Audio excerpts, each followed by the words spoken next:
letter carriers say they've been working for more than 500 days without a contract, and today they made their voices heard on the streets of USPS failed to protect Eugene Gates and others. Can't take it no more. Mail carrier robbed at gunpoint. Yes, are targeting these mail carriers for their universal keys. Nearly 1,200 reported attacks and other assaults on postal workers just last year alone. Next generation carriers and guests are individual union members, speaking in a personal capacity, and they do not represent the views of the NALC, the United States Postal Service, or any other entity that is spoken on this program. Also, if you would like to get in contact with Next Generation Carriers podcast, send us an email at nextgenerationcarriers@gmail.com. Make sure to subscribe to us on your favorite podcast platform and also on YouTube and Facebook, Next Generation Carriers. Thank you. And a big shout out to branch 4716, Naples, Florida. I broke down the NALC voted data for the tentative agreement for Region 9, Georgia, South Carolina, North Carolina, and Florida, only including the branches that had 50 plus ballots mailed out. The average NALC voter turnout in Region 9, Florida, 49%, South Carolina, 45%, North Carolina, 44%, Georgia, 36%. The highest branch turnout in Region 9, Naples, Florida, branch 4716 with 67%.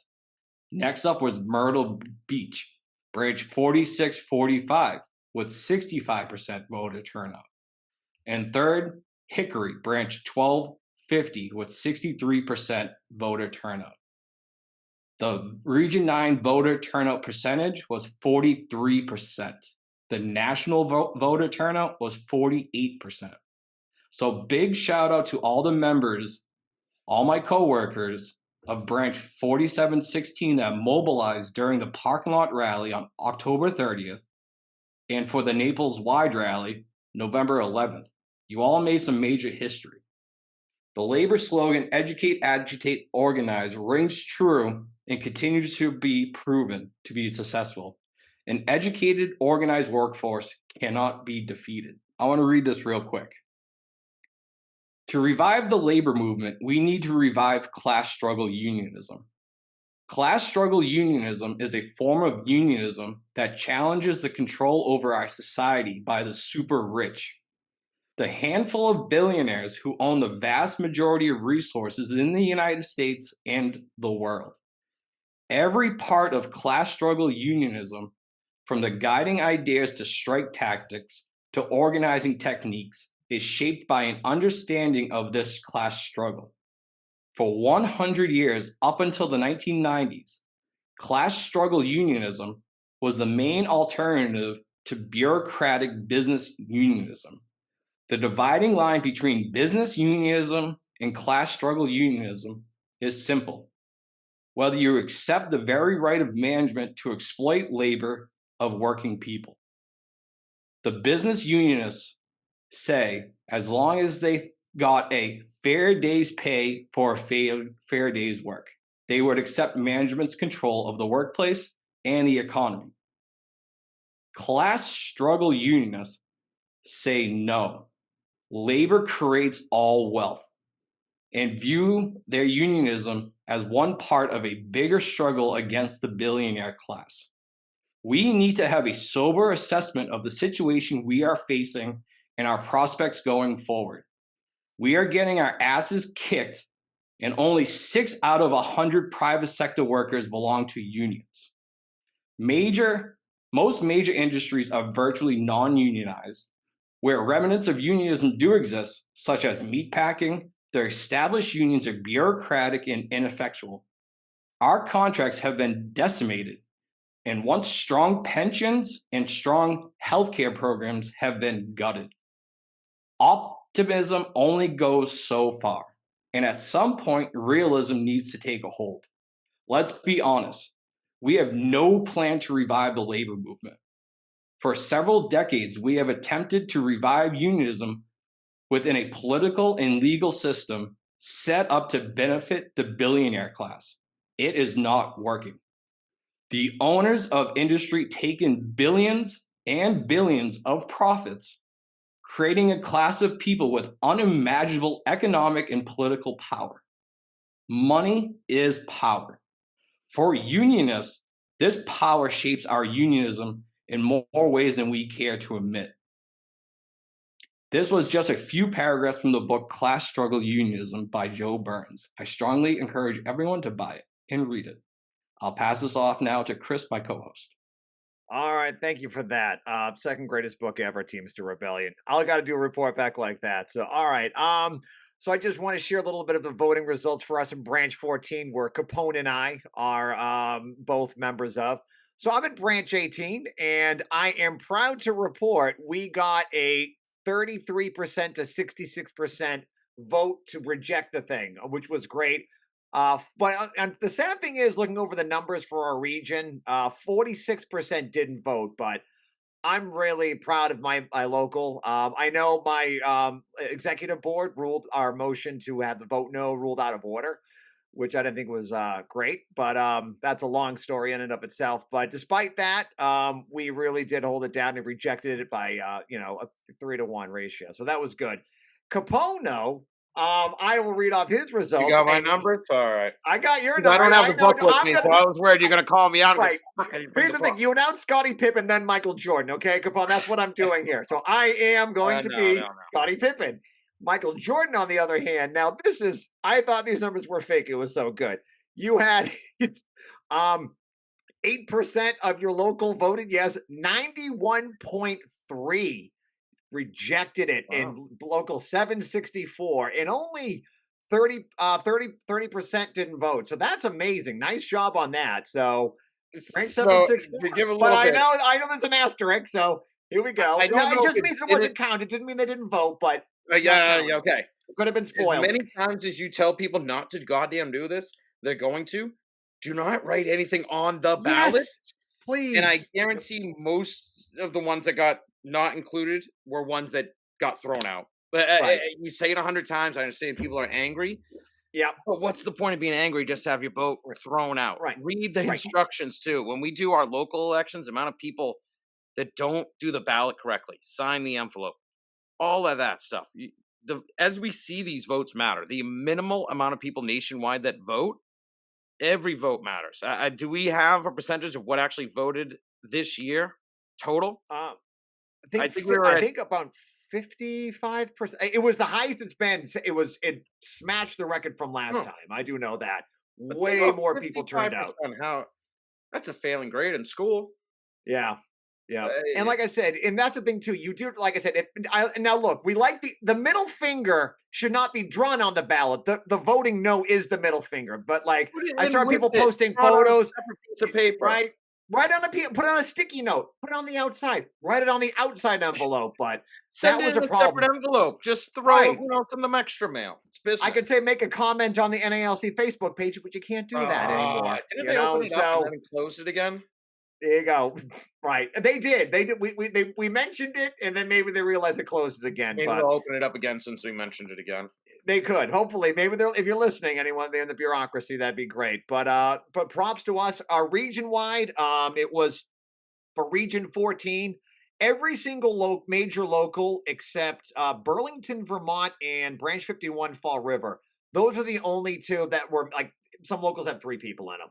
But every other local, Boston, Branch 34, our biggest branch, smashed it in the meeting. They were, I think, 7.6% yes with 92 voting no. And they had over 1,400 people voting that counted. So Branch 34 smashed it out of the park. So props to our people in Branch 34. But yeah, overall, I'm very happy with Region 14. Region 14, the vote was 27% yes, 73 no. So props to Region 14. We did it. So good job, everybody. So I just wanted to give that good news. And good job, Mr. Michael Jordan over there. But Scottie Pippen's on your heel. So I wish I mentioned this earlier so you could look it up. I wonder what the lowest region was voting-wise and what the Oh yeah, I didn't Highest even. ones. Whoever, I don't know if you're good at math, Krista. Bust that out. What we're I talking just had to about. do an Excel formula, but yeah, this I'll plug it. I'll give the data unless someone in the That chat would be has it out interesting there. to see. Yep. Because either way, no matter which side you voted on, this is kind of where I push it with my branch. We had a meeting before where I just gave the facts of it, didn't tell Right. people how to vote, and I said, look at and decide. Because in my opinion, I felt if you looked at it, you were not going to vote yes. Right. Um, Right. and then educated them about it constantly. Newsletter discussed it and how important it was to vote. And I think you could tell by the low ranked regions that maybe that wasn't going on in that area. It wasn't a situation of explaining to them how important it was to vote, explain the contract. I feel like sometimes people just get an envelope with a contract in it. They don't ever look at it. They don't ever read it. They heard somebody talk about it at work. They know they get a ballot, but whatever. I'm not going to do it, and Right. not understand how we have a situation where we complain that it's the same old, same old, same old every single year. 1.1, 1.2. I think a couple of years ago we got 2%. But they don't understand the reason that that happened is because we've all been doing that all along. We finally got to a point where we are actually voting. I think before it had been like 15%. It was a Voted very before. low turnout It's very last low. time around. Yeah. You're finally seeing people actually realize that their vote matters. You got to get everybody to realize that. 55% nationwide for sending out a ballot when we work for the company that sends mail, the business that sends mail. It's not that hard. They pick it up in your building right there. Yeah, right there. You could drop it off. But and that's the thing. A lot of people who are new. I mean, CCAs were asking me, "How do we actually vote? Do we go somewhere?" So, luckily, I was able to talk to new people. CCAs have no idea. Like, they've never been in a union. They thought It's it was so a upsetting. polling place. So yeah, and I think some of us know Region 14. There's some locals. They're not very much engaged, and we saw that people didn't turn in ballots in a lot of these areas, and that's sad. So It's I talked to a carrier earlier today about being a CCA and kind of coming into it and the feelings of it. I started back in the day of TEs, where it was every 90 days we got replaced. mm, Um, and just this feeling of constantly being lost. You don't understand the job. You don't understand the boss's rules. You don't know what a union is. You don't know your rights. And then it's just kind of, you'll figure it out sooner or later. Over years, 4, 5, 6, 7, 8, 9 years, you'll start getting it sooner or later. We're yeah. completely dropping the ball on getting these guys and educating them and getting them to the point where they understand their rules and rights and everything else. And to vote, it's horrible to hear somebody that's a CCA say, "I don't know how to vote." Right. Or We had talked about this Farrell. other one, what vote? What are we voting? Mm, Like, they didn't even know there was supposed to vote, and they didn't like. So and and because some of us do Amazon Sundays, we'll go flyer at certain stations, and that's how I talk to a lot of people, which I love doing. But like a lot of them just have no clue of yeah, how to vote and or anything.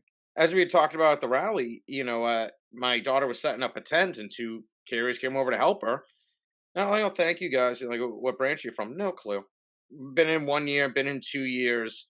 No clue their branch. Said they've never met their president, never met their rep. They just heard there was a rally and they wanted to be with other letter carriers. Like, how are we benefiting the members by not doing this stuff? How at all? Yep. Yep. All right. So I know we could go on a lot about this because we have a lot of feelings, but we do turn it over back to John because John and I think Melissa, our guest for coming in here, has a little it says we're on a labor history kick. A holiday is coming up on us on May 1st, known as International Workers' Day. A holiday that used to be an original labor holiday, but then they changed it because it was too awesome of a holiday, but it's called That's Why. And I'll leave it there. I'm gonna let Melissa tell the cool story of it, but this is the original Labor Day, the one that we should be celebrating more, not this fake one in September.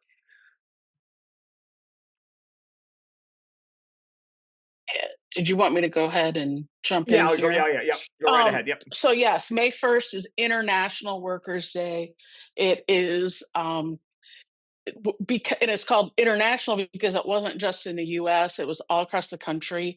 Um, I do want to say that John was talking about class struggle unionism, and I want to relate that back to the Chicago Teachers Union. I'm I work outside of Chicago in the suburbs, but in 2012, I was part of a labor solidarity committee with CTU in the preparation up to their strike. And so I was able to really learn a lot about how they did organizing within their own union. And they took on a perspective of we need to bargain for the public good. We're not just bargaining for our own wages and our bread and butter issues, as we hear, but they're bargaining for better schools for their communities. And they did that around the statement that our students' learning, our working conditions are our students' learning conditions, like connecting those two things. And I think that's so important when you look at what's going on within our union and talking about saving the postal service. And we can only do that if we engage the communities around us. And we aren't just fighting for ourselves or our own wages, even though that's part of our fight. And and the reason I bring up CTU and some of that background is because they just voted to ratify their tentative agreement. And they had there's about 30,000 members in their union. They had, across the public schools in the city of Chicago, they had almost 90% of their membership vote on this tentative agreement. The tentative agreement was bargained between the CTO committee, which had 60 rank and file members on that bargaining committee. And so when they put forward that tentative agreement, this was something that their membership across the board was engaged in the actual negotiation of. It was not just teachers, it was their paraprofessionals, their nurses, their librarians, all the folks that were working in their schools so that nobody's issues were left behind. So they have a big bargaining committee with rank and file members, which is something I think the NALC should do. And then almost 90% of the teachers voted on it, or the members, I should say, because they're not all teachers. And 94% of them voted to ratify, which is just incredible. And this is the first contract that they have negotiated since 2012 that they didn't have to strike to get to a tentative agreement. So this is a militant union who is not afraid to go on strike, who's not afraid to take action. And they were able to get a tentative agreement that 94% of their membership agreed to.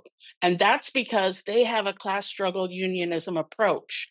They don't think, like Brian Renfro said, that our biggest person we want to influence is the person sitting across from us at the bargaining table. CTU has turned that completely irrelevant and has shown that it's the community around you and the public court of opinion that you win.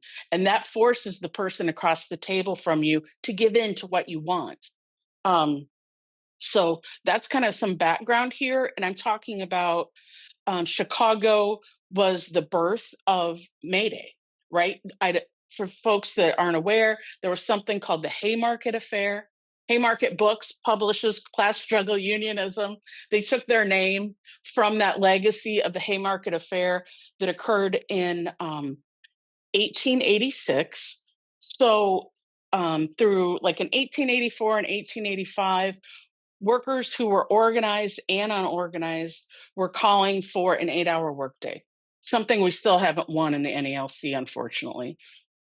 And part of them agitating for the 8-hour workday, the unions at that time, it was called they later became the American Federation of Labor, and there was also a Knights of Labor organization who organized more skilled tradesmen like carpenters and miners to some extent, different trades that were considered more respectable, not necessarily the hoi polloi of workers.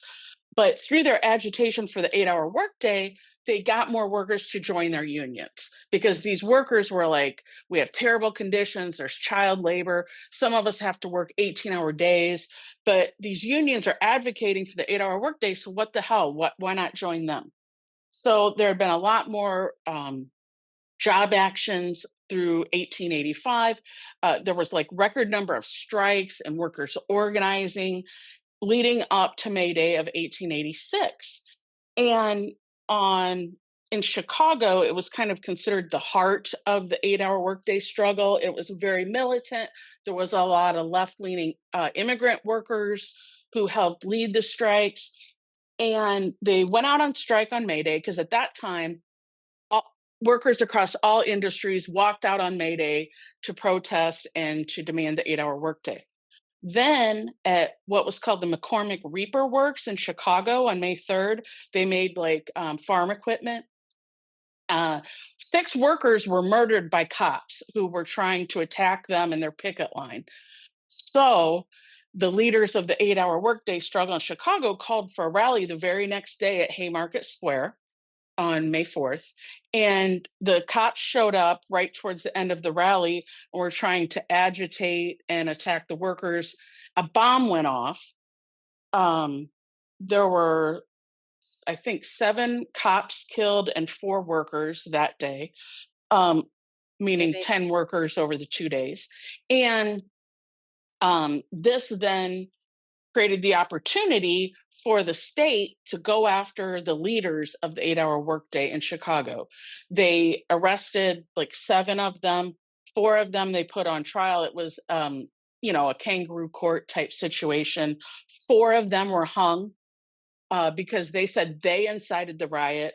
But had the police not shown up to attack them, there wouldn't have been any riot because they were dispersing peacefully. This then saw more concerted action from the state following this, attacking strikes, attacking workers. It also led folks in other countries to see what was going on, whether it be Canada, Europe, and say, we're going to start walking out on May Day too, because we want an 8-hour workday. We want better conditions. And it kind of was like a movement that spread like wildfire. At some point, different industries started agreeing to the 8-hour workday. In the US, it wasn't codified across the board until 1938, where the Fair Labor Standards Act was passed that ensured an 8-hour workday. So you think about that struggle from 1886 until 1938.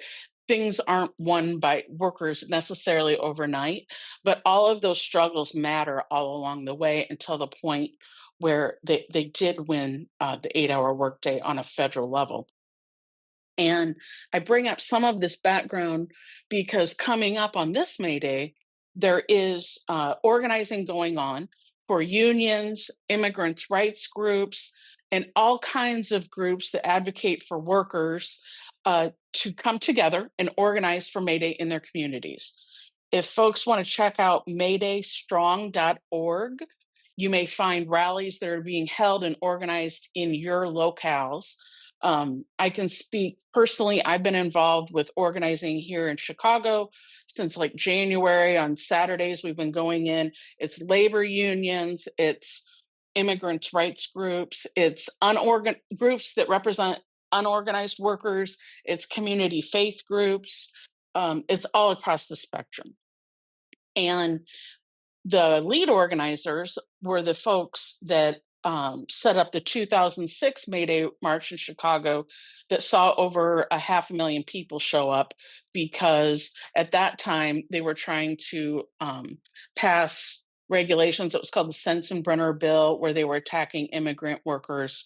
And so there was a huge influx of the undocumented workers and workers who were, unorganized, and immigrants not born here. And I think it's so crucial right now, in the point we are in with the attacks that are coming from the federal government on all federal workers.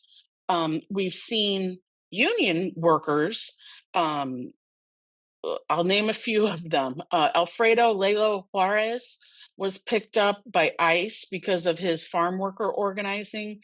We have SEIU Local 925 member Llewellyn Dixon, who worked at a University of Washington lab, was detained.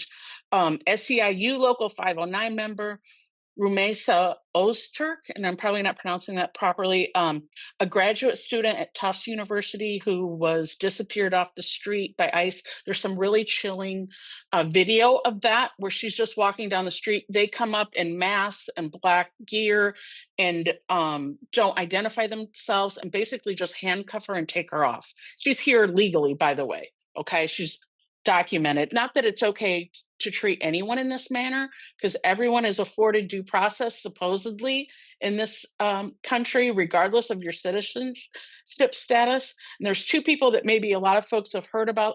One of them is Mahmoud Khalil, who was a Columbia University grad student who was taken to Jena, Louisiana, who it's now been ruled that they have the right, the judge of Louisiana said that even though he's a legal resident, that they could still pick him up and detain him without a hearing. I'm not really sure why that is, but he's a UAW member at Columbia, a grad student worker. Kilmar Armando Abrego Garcia is a member of SMART Local 100. SMART is a sheet metal worker union. He is the Maryland resident who was deported to El Salvador. In 2019, the U.S. federal court ruled that he could not be deported back to El Salvador. He was deported by this administration. At first, they claimed that it was a mistake. The Supreme Court has ruled that they must help get him back. They've now said, as of yesterday, that the president of El Salvador was in the Oval Office saying, "Oh, hey, we don't ship criminals back." And the president was saying, echoing the same thing. Why would we bring back a bad guy? The Supreme Court, no less, has demanded this person be returned. Now, some folks may say, "Well, what does that have to do with us?" Because history has shown they go after labor leaders, they go after agitators, they go after the people who don't sit back and take garbage and don't think that they won't come after us. Assume that they will. This country has a history of the state attacking workers who organize and try to protect themselves. They always take the side of capital and the bosses. In 1920, they led the Palmer raids, where immigrant leftists and labor agitators were arrested and deported. During the McCarthy era, in the 50s, part of that whole Red Scare scenario was attacking labor leaders and saying that they were all communists trying to overthrow the government simply because they challenged the power of capital in this country. And we have to challenge the powers that be in this country to save the Postal Service and to simply even maintain what we currently have. They're coming after everything.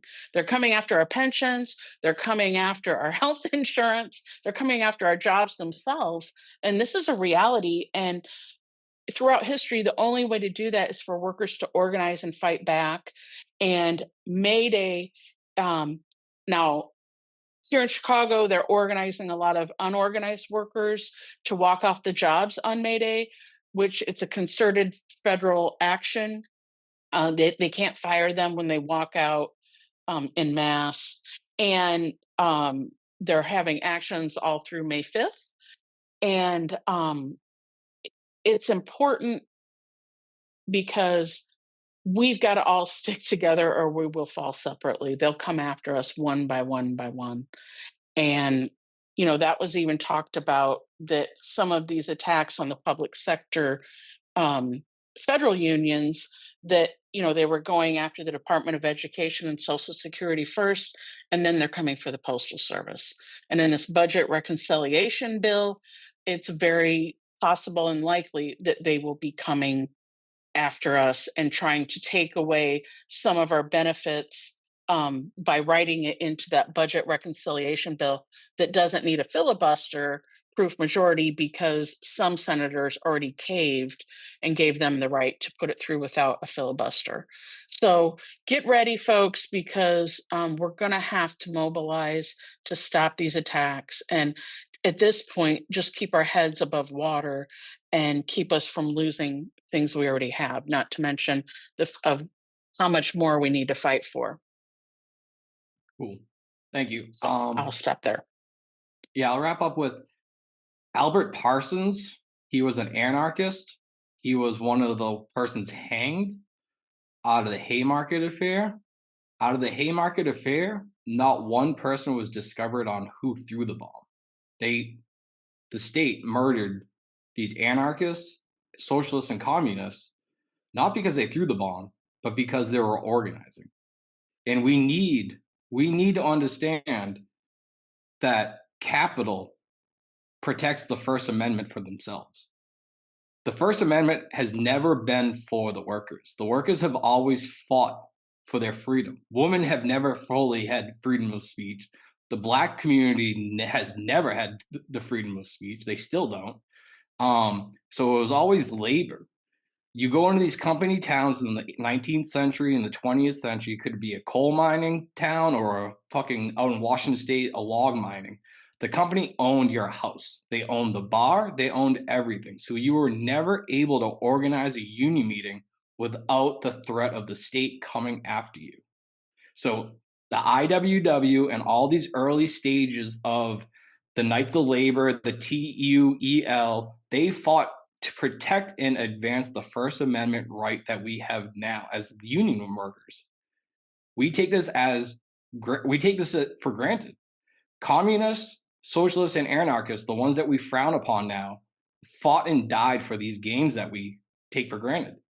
And we need going forward to realize that the Trump administration, you can replace his name with the ruling class. It's the ruling class is going after these farm workers out in Washington, these workers at Tufts University in Massachusetts, these workers that I believe down in Maryland that are just getting abducted by ICE.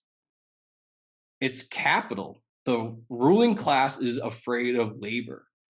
And this is what we need to go forward with is solidarity. So if you honestly want to preserve the post office and you still feel energized from the Fight Like Hell rallies, just look around though and ask yourself, why was no other organization with you on that Sunday? We are doing a disservice to ourselves. We need to be building a working class coalition of workers to defend the Postal Service, to defend the federal government, and to defend the working class of the United States. So this May Day, please Google May Day, May 1st, International Workers' Day, and put in your city and see what comes up. Reach out to SEIU, reach out to Jobs with Justice, reach out to other organizations and be part of a coalition because, as I said previously, the NALC is like a pencil. You put that in your fist, you could break it. But if you have the NALC, if you have the Carpenters Union, if you have SEIU, if you have all these pencils in a fist, you can't break them. And that is what's happening. Trump is going after unions one by one. And as we move forward with this discussion, we're going to start talking about this community of presidents. And this is very related to moving forward with how to fight back against the attacks from the federal government, because clearly the person at the top of the NALC actually has no game plan on how to fight Trump and the ruling class. So I'm going to switch it back to Melissa to talk about what is the COP. I've been in for 4 years, and I said it before, I don't like cops, but I guess the COP means something else. Can you describe what COP is for the folks that have never been there and who actually goes to the COP? So those are good questions. This is just the second Committee of Presidents meeting I've attended. I attended one in 2023, in the fall of 2023, when Renfro was talking about the what all he was going to win, which of course didn't come to fruition. So I just became the president of my branch like last Saturday, and my previous president appointed me as a designee to attend the Committee of Presidents meeting. So the Committee of Presidents is made up of branch presidents from all across the country, and also your state association presidents, they get invited too. So if you are a president of any of these organizations, you can send in this form to the Committee of Presidents, which is like kind of a leadership body of maybe 6 or 7, I think it's 6 presidents who kind of organize the event. And the whole point of the event originally was for branch presidents and state presidents across the country to get together and talk about challenges that they were facing. And this is done outside of the apparatus of the NALC official. National does not pay for any of this. They don't have any, it's completely independent. It's all funded by the attendees. So the idea was get together. We're all facing a lot of the same attacks. Let's talk about issues, whether it be in the workplace or in our union, and try to figure out how to address the issues. And I think from what I've heard over the years, it's kind of morphed into a situation where they invite the national leadership to come, whether it be the national president and some officers, sometimes like the one in Vegas. It was Renfro spoke, so did Paul, and so did Nicole Ryan. And some of what they shared was, useful information that we can take back to our locals. And some of it was just like Renfro filibustering and talking about all the wonderful things he's doing. You come in with an agenda that's proposed by the people who are attending. So you're supposed to send in agenda items ahead of time to the committee, and then they'll take up whatever agenda points are put forward by the branch presidents. And the presidents can bring other people with them. During the meetings, only the presidents or their official designee who went on their behalf are allowed to speak at the mics. So you can take other members of your branch with you if you want, but they can't speak in the meeting. So they told us that instead of doing the agenda first, they were going to let Brian speak first on Monday, which is the first full day of meetings, and because of his scheduling conflicts. And obviously with the new TA, there's a lot of things to be discussed. He opened up and talked about some of the attacks on the Postal Service before he went into the TA stuff. I took notes of everything he was saying, but I did not keep track of time-wise, but he was speaking unquestioned for a couple hours because he spoke for a while. We took a break, came back, and then he spoke about the TA. And then finally, they opened it up to questions from the floor, which was interesting because there were a few people that asked him, well, was this a mediated agreement? Was this a stipulated agreement? And he very vociferously told them, no, this was not a stipulated agreement. And then Paul confronted him and said, well, weren't the work rules stipulated too? Wasn't that part of the agreement stipulated to? Which was interesting because when Renfro came on the Next Gen Carriers podcast, he told us that night that he was going to agree to all of the work rules ahead of time. And people tried to push back against that. I know there were petitions across the country. He ignored all of that. And then I felt he was being disingenuous by saying it wasn't a mediated agreement, saying it wasn't a stipulated agreement. I happen to be a regional arbitration advocate for Region 3. And I know that even on a regional arbitration hearing, you don't have a hearing on Tuesday and then get a ruling by Friday.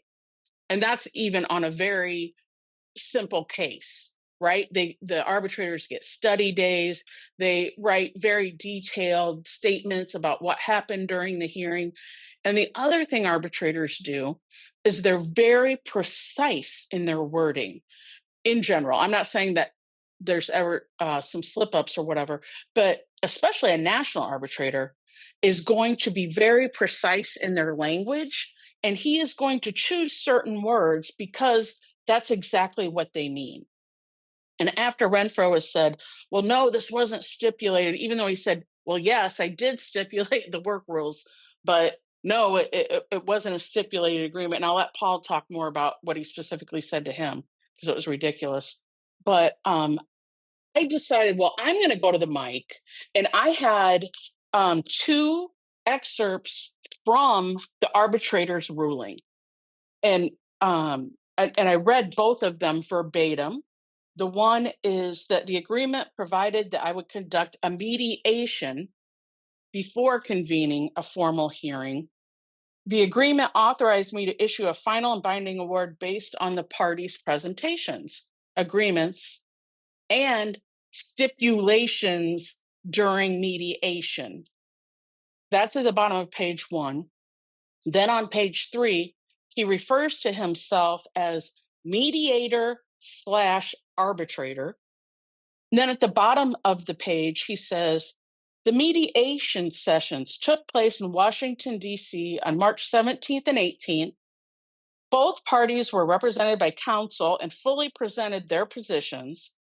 Each party insisted firmly on its own position, but both worked professionally and cooperatively to reach a fair outcome. So I read this and then I said, even the arbitrator agrees that the parties worked together to reach this outcome. This wasn't his creation. And at this point, Brian Renfro screamed, he was at the podium and I was at a mic on the floor, and he leans up into the mic and he screamed, that's a lie, that's a lie. I mean, literally yelling and interrupting me. And he's like, I never agreed to that. That's a lie. And I was like so caught off guard by this because I hadn't been talking that long, right? It's not like I'd been rambling on for 5 or 10 minutes because this was like one of the first things I let off with.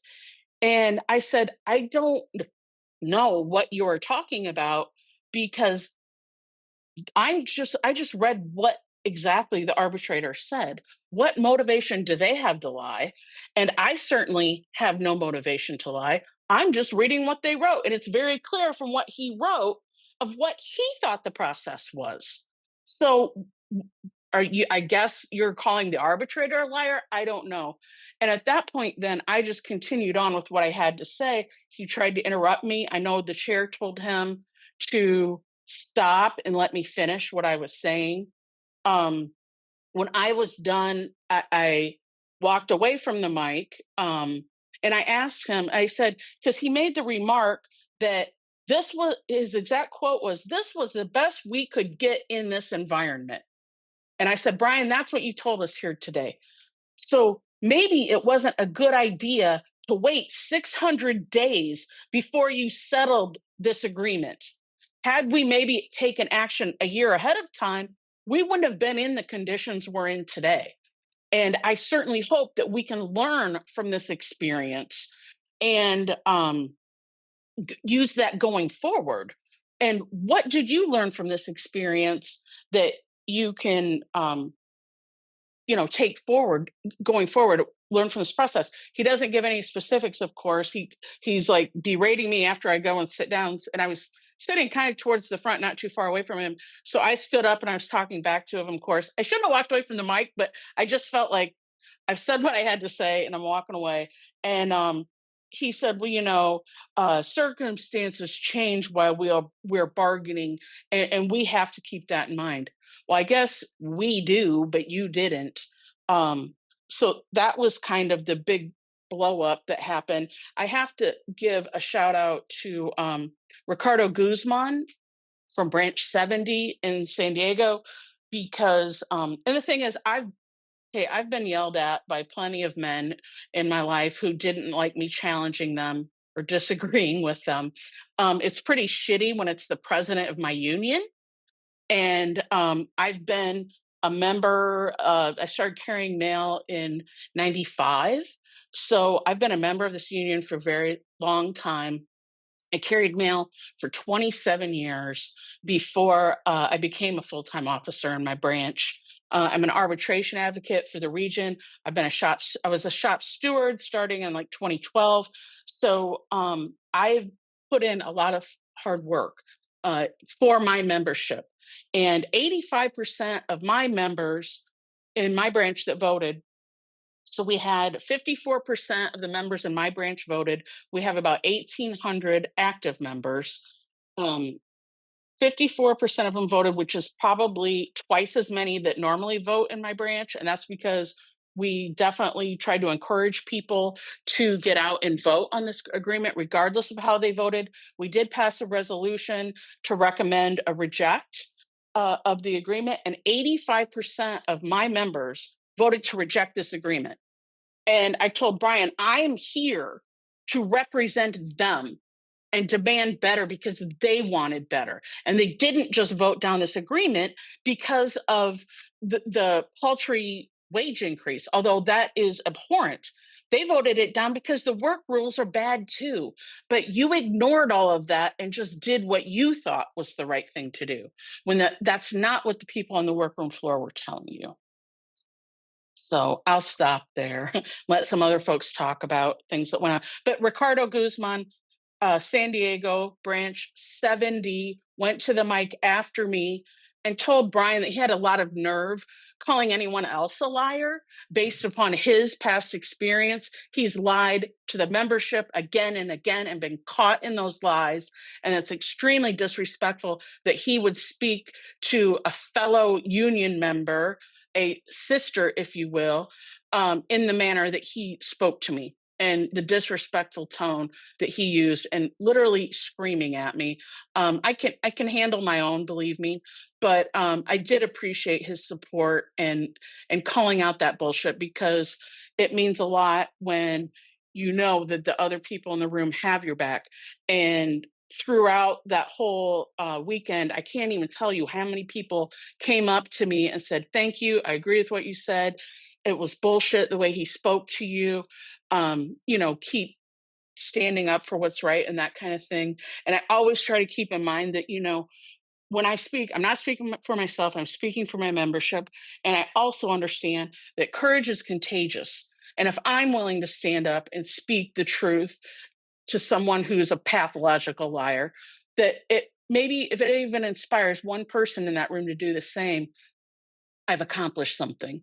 And I know I'm not going to stop speaking up and speaking out, but about what I think is right in our union. And I am so inspired by all of the folks, whether it's Build a Fighting NALC, the folks around from Ada Arbitration, the CLC, the Mike Cara for President campaign. Shout out to Mike, my business agent, who have, at you guys at Next Gen Podcasts, the other podcasts that out there, all of us stepping forward and saying, we want better and we're going to demand it. And that's how we're going to win it.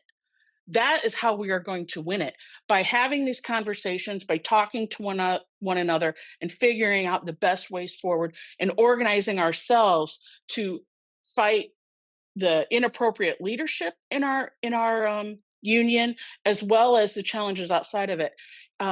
Chris mentioned Teamster Rebellion, which is a great book, one of my favorites. And one thing they talk about, and it's I believe 4 parts. The second one is the major one. They talk about when they went on, the Teamsters went on, the truckers in Minneapolis went on strike. It was basically, they shut down the whole city, that the local union leadership got pressure from the national to call off the strike. And that always happens. National is always going to pressure the rank and file to get in line and stop and let us take over, because they're afraid the rank and file is going to boot them too. And the local leaders in Minneapolis said, we are going to take aim at the bosses. And if the union bosses get in the way, so be it. But if they stay out of the way, then we'll leave them out of the picture. But our aim is at our bosses, and anybody that gets in that fire is going to take it. So that's another thing that I've always, kept in the front of my mind, that when our leadership is a hindrance, they're going to take the fire, and we should expect that. We shouldn't. People don't expect it, but we should be willing to do that, I guess, is the way I should put it. Well, so I would say, Paul, you got anything to say? Oh, I got a lot I can say. You do, Grab a Melissa's cup of coffee. firestorm, You're I'll not tell going you. to need coffee after this one. This was great. The whole Uh, time, uh, ready to unload. So go ahead, I'm Paul. going to tell you, Melissa really understated what she pulled off there. She was like maybe 15 feet away from Renfro with no microphone, and she was jabbing her finger in the air saying, "No, you don't call me a liar." She was going right after him.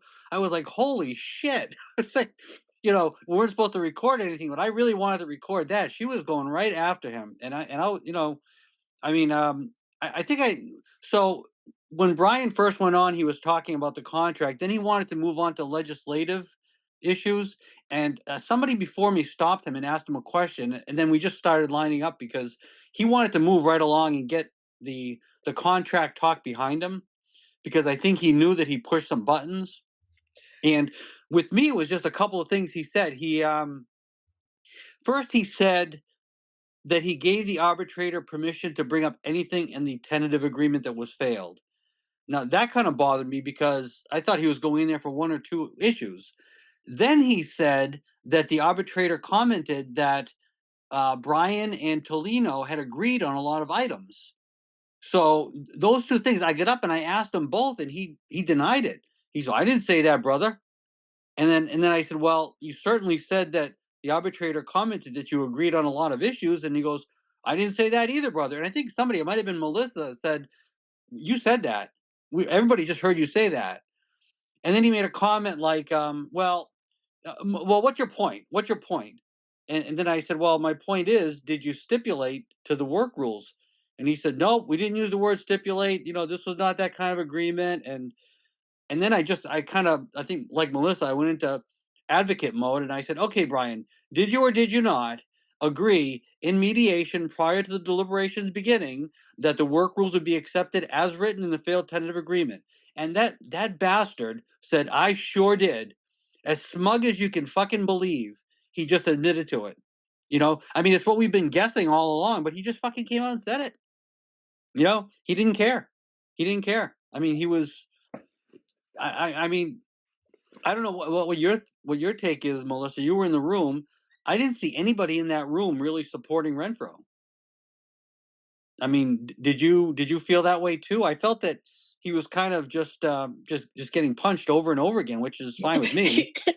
Yeah, for sure. I know, like, I felt like I was building on momentum from when you questioned him, and then I wanted to build on that. And I think it helped to set a tone that people knew they should go to the mic and challenge him. And I will say, like on day 2, which is not the normal atmosphere in those meetings, generally the local leaders are very deferential to national leadership. That's kind of a cheerleading session. Oh, yay, everything. So this certainly turned that thing around. There were a few people like on day 2 that were saying, well, I didn't come here to argue. I came here to get information for my membership. And I'm like, okay, well, some of us came here to speak our piece, and if the national president wants to argue with us, then so be it. But I get so tired of that kind of idea that, oh, well, we have to all be like civil and get along. And when they brought Fred Rolando out before Brian to talk about Nalcrest, supposedly, and I don't know who came there to find out about Nalcrest, but apparently they thought people were coming there for that. That's a good point. I wrote down something that Fred said. And his exact quote was, "Our enemies aren't within the NELC. Let's address disagreements internally the right way." Isn't that the spot to do it? Where you're at the president's meeting? That's the kind of what we're supposed to do. Yeah. You're talking about, oh, well, I didn't come here to argue. You came there to speak for your members. Let's remember that we're presidents, and you're there to speak for your members.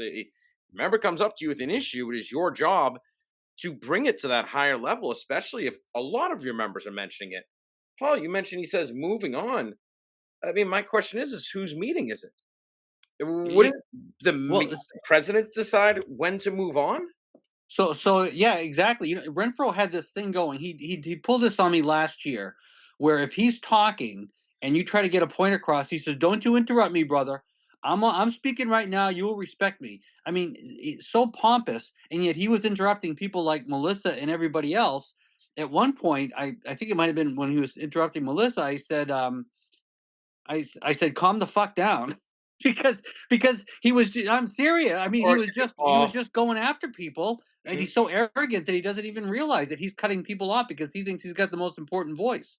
And we've It, heard that before at these conventions, and on top of it, he had said on this podcast they're planning on going along with the work rules, yeah. and this kind of pretending that that wasn't agreed upon when we were told it was going to be where they're planning on coming from anyways. And then you read in the decision it says both sides have agreed to this fair deal. Like, that sounds like both sides went in and said, look, we think this is fair. It's those asshole letter carriers. Look, we fucking can't deal with them either.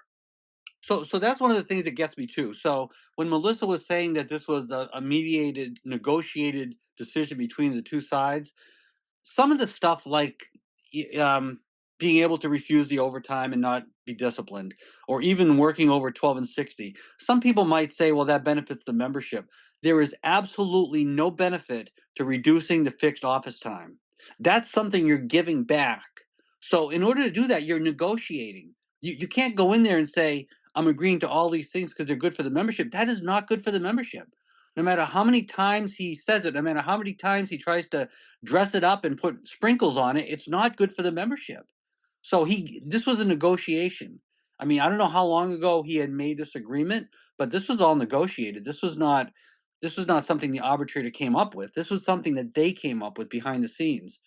And And there's a another there's a one. couple of Article 10 charges out there, I think, coming up that he should have actually put that before the membership if that's what he did.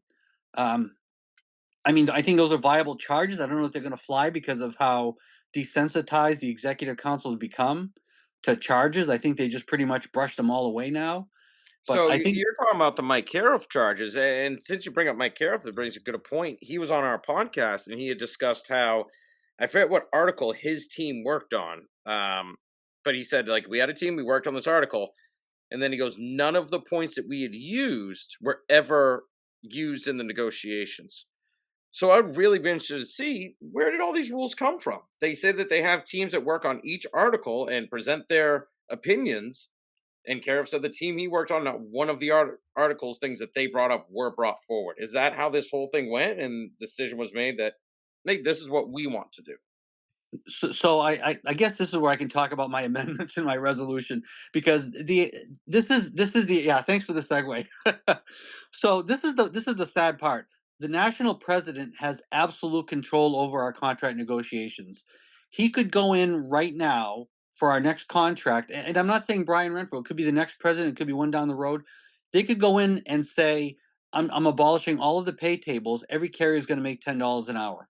He could do that, and he could put that in a tentative agreement and mail it to the membership. And there's nothing we could do to stop that because he has the absolute control over what goes in the tentative agreement. Now we would vote that down. I mean, this would be 100%. This would be like historic, if you want to use his words. It would be a historic um, a no vote. It would be 100% no vote. People would be picketing in front of the union's office at 100 Indiana Ave, but it doesn't matter because he's got the sole control. And when he goes to arbitration, he's still got the sole control to do what he did, to stipulate an agreement and sell us down the road. Every carrier in this union could be making $20,800 a year, and there's nothing in our rules to stop it from happening. That's what's scary. At I mean, least not 55% of them would be marching out there. Oh yeah, oh yeah. I mean, I think even his fan club, his fan club in the executive council would be like, "What the hell did you just do?" But there's nothing we can do to stop it. So my branch proposed a resolution and a couple of amendments. The resolution is just that we're not going to allow an arbitrator to see a failed tentative agreement. And we can agree to that before we go to the table. that both us and the Postal Service are not going to put a failed tentative agreement in front of an arbitrator. We don't want that to serve as a framework for our national agreement. It's already been voted down by the membership. There's no reason to put it in front of an arbitrator. This is the third time that an arbitrator has done this. They've used a failed tentative agreement and given the membership of the respective unions a garbage contract. And I think a lot of us remember at one of the committee of president meetings when we asked Renfro, if this tentative agreement fails, is that going to be what we look at arbitration? He said, no, we're going to start from scratch. That was bullshit. We did not start from scratch. It's obvious the arbitrator had the whole tentative agreement in front of him. So our resolution just says, don't do that. Agree that you're not going to do that before you even sit at the table. And the amendments, it seems pretty common sense, right? If either party says we're not going to do that, don't do it. Well, you even said, he said table one, he wanted one table, $30 starting pay, and then all of a sudden just gave up on all these points, went with the old contract, not really much better pay. It's basically the same thing overall. With a uniform allowance that went up a little bit, and that's we didn't really lose the only thing. Yeah, we did not lose all the steps we originally had lost. Right. 0.1 and 0.2. That's all. Everything else was. Hey, Paul, maybe you can answer me this too, but I was under the impression that because, when the arbitrator, if it was truly not pre-agreed and everything, that they'd have to look at UPS, FedEx, Amazon, and they all make a good amount more than especially UPS. But wouldn't the arbitrator, who took mysteriously 3 days, which doesn't even sound correct, but did that, wasn't that supposed to be considered? Why didn't that happen? Makes 13% more than us. Right, the minimum is 13%. So in order for that to be considered, it would have to be argued, and I just don't think that Brian and they argued. didn't, right? I don't think he did. Okay. I think he just said, we're really close to a deal. Let's fluff a couple of numbers and just make this happen. Because like Melissa said, there's no arbitrator that's going to take 3 days to resolve, especially a national agreement. We have the smallest arbitrations that they take 14 days, 3 weeks, a month. Right. This is 3 days to resolve a national agreement. It would make him look like a fool if he had this in his hands and did the whole thing in 3 days, unless it was stipulated. And the other thing I want to comment on, Paul's talking about, they definitely used the tentative agreement, presented that to the arbitrator. I know management always argues that we are comparable to the private sector because we have a pension that some private groups don't. That's their big gotcha. And the other thing about this that really disturbed me, in the arbitrator's ruling, he said that in 2020, the parties had come before him to talk about their agreement. They ended up making an agreement before they gave it to him, so he didn't have to make a decision. But they had made presentations to him in 2020. And he asked them, well, could I take the evidence and the testimony that you gave me in 2020 and take it into consideration? And for some unknown reason, the NELC said yes. Now, why does this matter? Think about those negotiations from 2020 and how things have changed since then because of COVID, because of inflation. From 2013 to 2023, of all vocations, the job that had the worst increase in wages compared to inflation, number one, postal workers, worse than marketers. Okay. So we were literally at the bottom of the barrel, even though a lot of us have COLAs.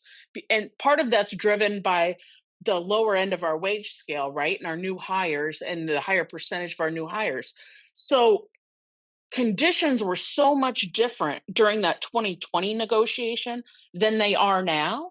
And during COVID, when we were telling our national leadership that they needed to fight for hazard pay, and they were working at home while all of us were in our post offices carrying mail every day, they told us, no, we're not going to fight for hazard pay because we'll get everything you guys deserve in the next collective bargaining agreement. That was the promise that was made to us.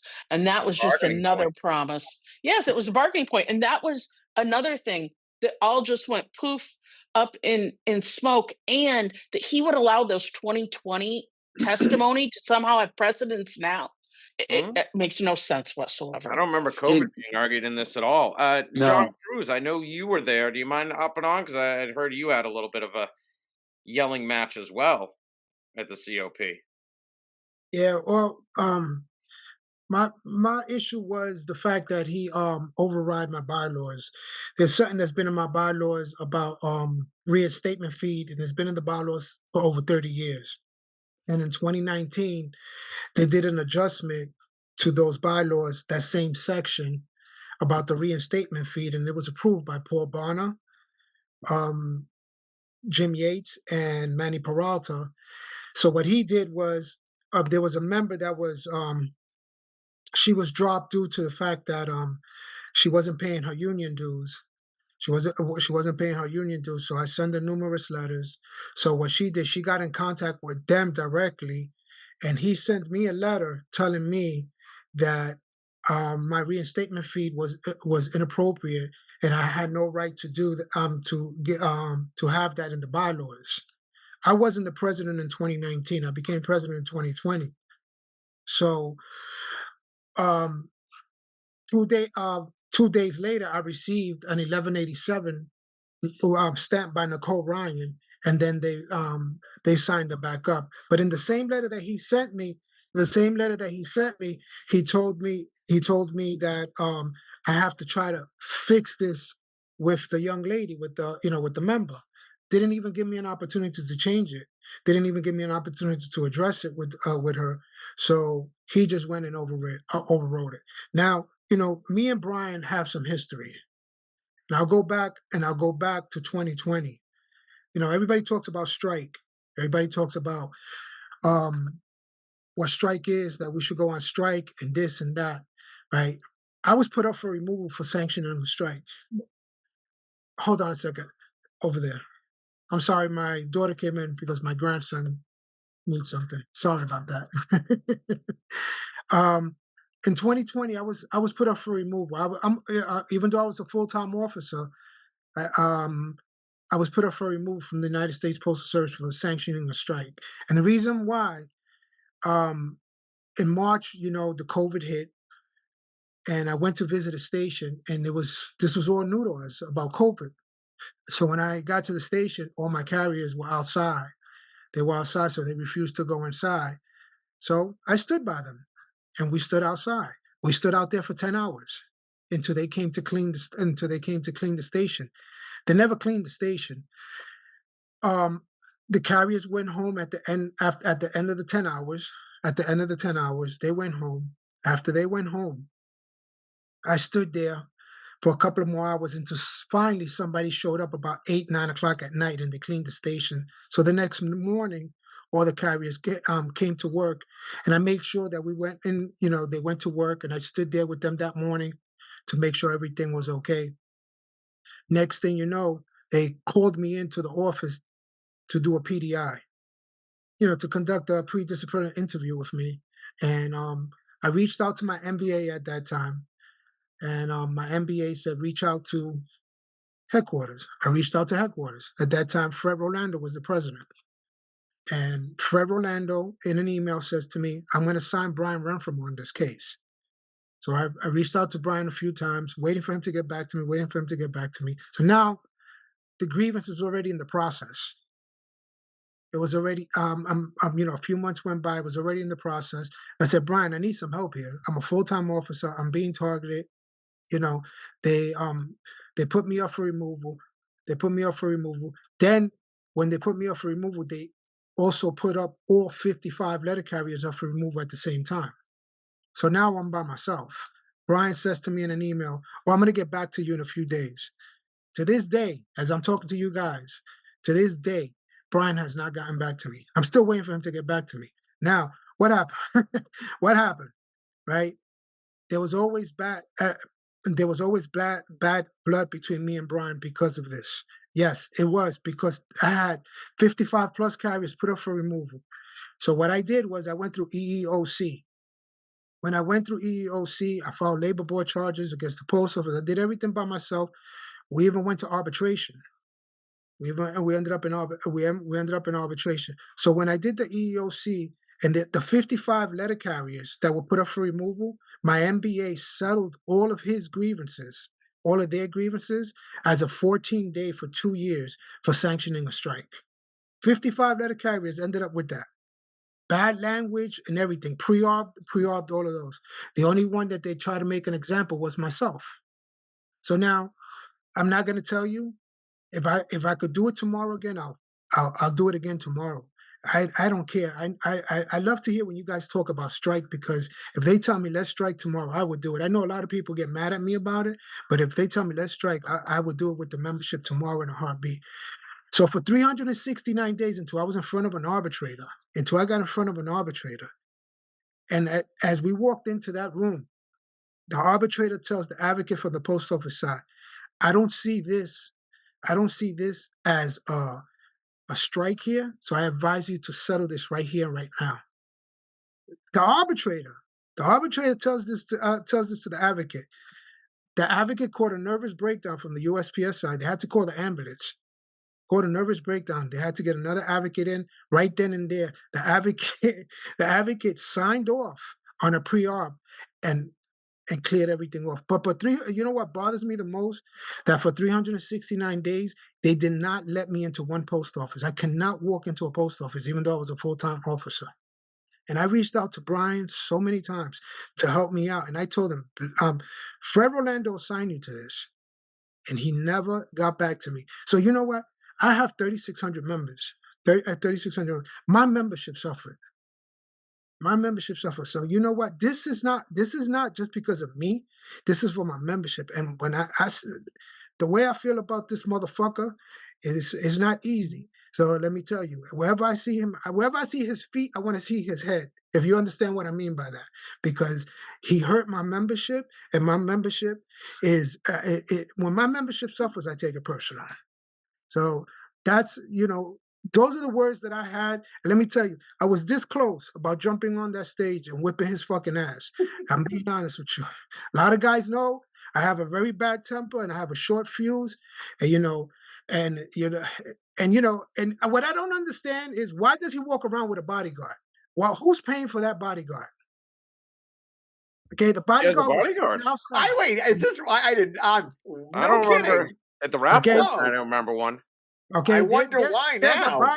There's a bodyguard sitting outside for him. Okay, who's paying for that bodyguard? I want to know who's paying for that bodyguard. Is the membership paying for that, or is he paying for that bodyguard?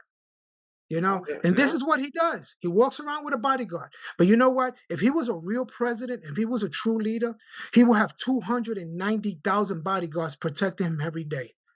Okay? And let me tell you something. A lot of people know me, but I'm a low-key guy. I keep to myself. I don't really talk. I don't really talk much, but when I talk, it's because I'm pissed.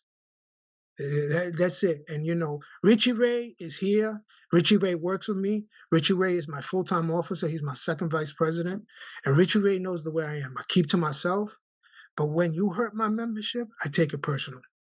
So maybe his driver, because remember at the convention they passed, he couldn't drive an ELC vehicle.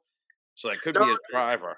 Well, no, it's not a drive. It's not a drive because at the national convention they passed that he will get an Uber account, and then that we will have to pay for his Uber. Okay. That's what was passed. That's what was passed. It is a bodyguard. The bodyguard was outside waiting for him. He actually walked. He walked away to go smoke a cigarette because the bodyguard followed him to smoke the cigarette and followed him back. And this is not the first time I heard it, and I witnessed it with myself. I witnessed it in my own eyes. So what happened at the COP in your situation? Well, he lied about everything. I caught him in a lie. He denied everything. And then my number one question to him was, are you telling me that Paul Barner, Jim Yates, and Manny Peralta don't know what they're doing when they signed this document of when they passed the bylaw and they approved the bylaws? He said, yes, they don't know what they're doing. So if they don't know what they're doing, what are you doing up there? That's my thing. It just pisses me off. It really pisses me off the way this guy has divided us. This guy has divided us, has You know what? You guys have been around. I've been around since 1992. So I've been on the job 32 years.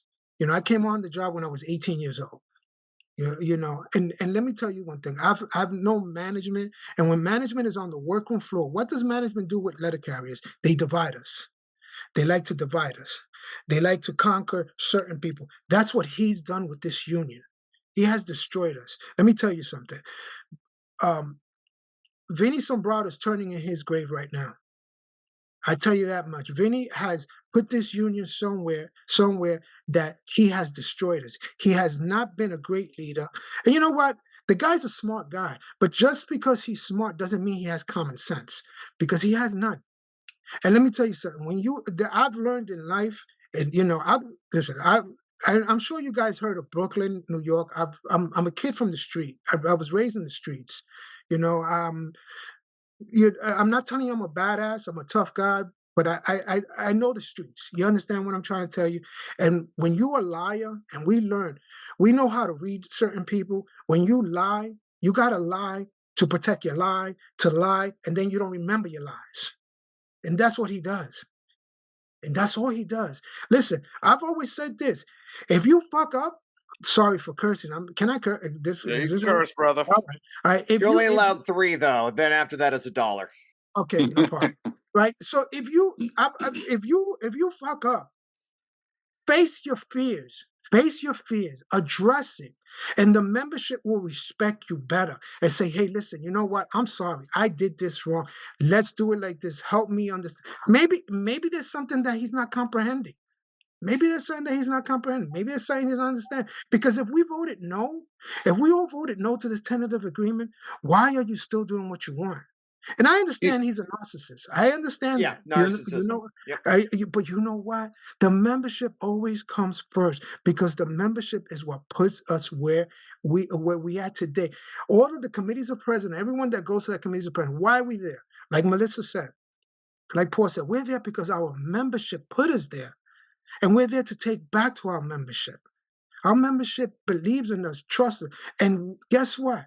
When you got to go back to your membership and explain to your membership, listen, this is what he said, this is what it is, and this is what he did, it makes us look bad, because they believe in the union. Listen, I come from a union family. My father was a Teamster. My father drove tractor trailers to the day he died. I literally tell you that to the day he died. My father retired, and when he was 67. A month later, he passed away. So I know my father's a Teamster. Listen, my father always told me, get yourself a union job. Those are the best jobs. And listen, at the age of 18, I started working in the post office. And what he's doing to us, you know what? I've always said, ever since I've been seeing this, he's going to be our next postmaster general. Anyway, I'm sorry for talking too much. No, go ahead, brother.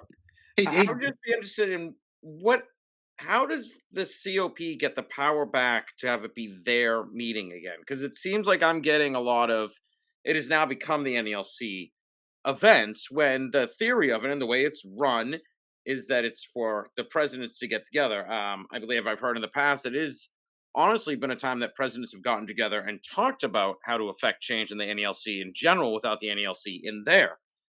Does it ever go back to that? Do you guys see Paul, Melissa, John?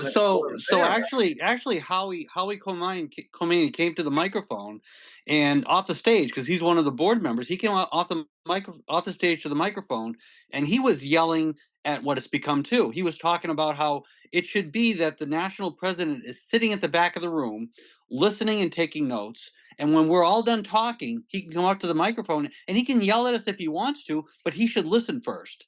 He shouldn't be talking first. He should listen first.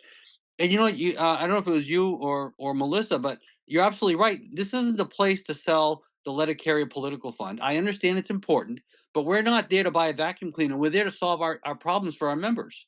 Yeah, discuss the issues and get all these minds together to discuss what the real problems are and how to. So let me give you a great example. A great example at one of the last COPs. Pennsylvania. Who's the branch president from Pennsylvania? Bill Kriebel? No. I'm thinking of the one who just took ill recently. He used to always talk. Maryland, Rockville, Maryland. Sorry. Mark, you're talking about Kenny Lurch. Yeah, Kenny Lurch. Yeah, Kenny Ken Lurch. Lurch. So this is how the Committee of Presidents should work. And one of the Committee of Presidents, Kenny Lurch, got up and spoke about how back pay settlements weren't going through. And all of a sudden, people started coming to the mics and said, I'm having the same problem. I'm having the same problem in my branch. So then at the National Convention, we passed a resolution to expedite back pay settlements. That's how the Committee of Presidents should work. We should talk about problems, find a way to fix them, and actually do it. We shouldn't be there, listening to the national president preach about the State of the Union. We know the State of the Union. We're there to represent our carriers. Just another national convention, but just for presidents. It seems like they turned it into. And I'll say, John, when you said that Renfro has divided us, I'll go one step further. He's actually taken advantage of the people who trust in the position, because there's a lot of people right now who support him, probably not because of him, but because they support the position of president. They're trying to be respectful, and they're just not looking far enough to see what's happening. But he's perverted that whole idea of respecting the position, because he's destroyed the position. He's destroyed the sanctity of the position. He's destroyed our trust. Right. You're And absolutely right. which branch presidents don't know that the LICPIF is important? I mean, I think we all know that we need resources for political advocacy, but like one thing I've advocated for a very long time, since the first national convention I went to in 2012, was using more of that LICPIF money to stage rallies and protests and public pressure outside of just flowering candidates with our money and then getting no results. So branch presidents know that LICPIF is important. I'm sure probably all of them contribute. I find it very hard to believe any of them don't. But again, he isn't a letter carrier. He sees himself as above and apart from the rest of us. He doesn't see himself as a letter carrier. I mean, he carried mail a couple years maybe, but he's been a long time staffer and full-time unionist, business unionist. He never had to fight for anything or work his way up the ladder. It was handed to him because his dad was buddies with other guys in leadership. And it doesn't mean that he doesn't have any skills, but he does have a different perspective than the rest of us. And sadly, because of his experience, like your struggles and your experiences shape who you are, have shaped him into someone who believes that he's unquestionable and he knows better than the rest of us when he doesn't. And Melissa, you have a really good point, because as far as being on the workroom floor, when we're talking about the work rules, like the changing the work hours or the fixed office time, he said, well, we'll just file a grievance. That's fine. We can bring the people to justice who are attacking the carriers, but it doesn't change the fact that they were attacked. Day after day, when carriers are being questioned, their integrity is being questioned, they're taking this home with them. That doesn't change the fact, just because we bring a manager to justice, it doesn't take away the harm. And he routinely opens the door for management to come after us, like he did with those memos on tire reap. And he was trying to trumpet that at the COP too, that oh, well, the process worked, but it was just in areas where we had bad managers. And guess what?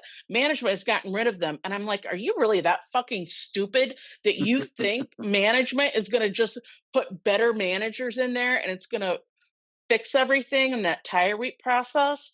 I mean, we need the process where we can grieve it. He ties our hands and takes that away from us. And I just want to say, I'm so angered when I listened to Brother Cruz talk about the fact that he and his members were singled out by management because of a safety action. We, according to the National Labor Relations Board, have the right to take concerted worker actions when safety is at risk. And as long as you walk out that door with more than one coworker, with at least one coworker, you are protected. They cannot come after you. They cannot fucking fire you for that. So the fact that our national would not support him and his members 14 days on people for something that should have been thrown out. And I have some experience with that here, because when Mike Cariff was the vice president of Branch 11 in Chicago, management tried to fire him for something he did as a union official when he went into a station and like wouldn't leave when they told him to, under Article 23, had the right to be there. And he made the argument that you don't have the right to fire me because I don't work for you right now. I work for the members of the NALC, and you're not my boss. So you don't have the right to fire me. National intervened and tried to tell him to take some bullshit settlement because they were afraid for it to go to hearing. Oh, what if we lose? Mike said, screw that. I am fighting this. And they're like, oh, well, you could risk being fired. He's like, no, we're in the right, and I'm not going to back down on this. And that's the kind of guy he is, where you got guys like Brian Renfro saying, oh, just settle and back off and management. No, you fucking fight. You fight for what you know is right. It just makes me so mad. Isn't it ironic, Melissa, that the one grievance they did fight for John, he actually won, and the 50 carriers got 14-day suspensions because they didn't fight? It's just insane. It's just insane that they would settle 14 days and put 14 days on those carriers for 2 years, hanging over their head like the sword of Damocles, right? That is so wrong. It's such bullshit.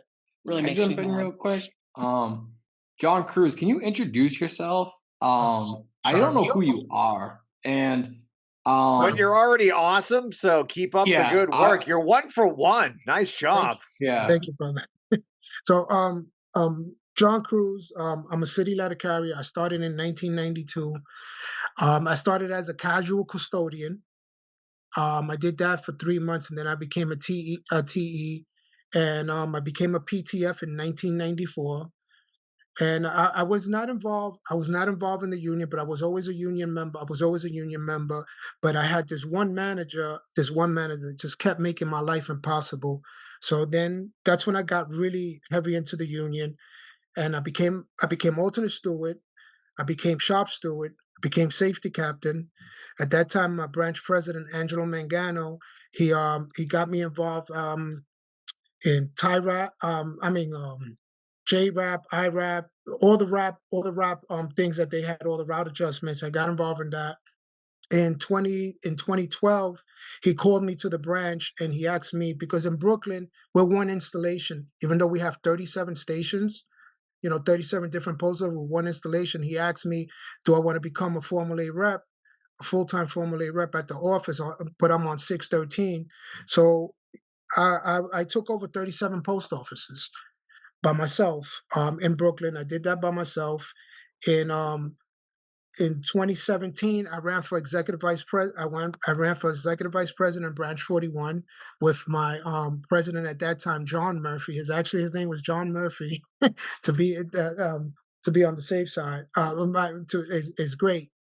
He's actually, I call him my father, because he took me under his wing, and he always helped me out, and we still in touch. We're still in touch every day. Then in 2020, I became president.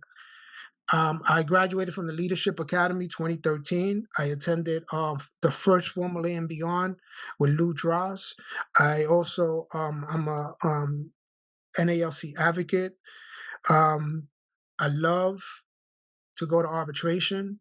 I go visit stations almost every morning, because I love to be on the workroom floor. I love to see my carriers. I love to make management uncomfortable every day. It's funny, John, you mentioned something that me and Paul and Greg had talked about on the President's Roundtable. It seems like there's a constant theme with a lot of these reps.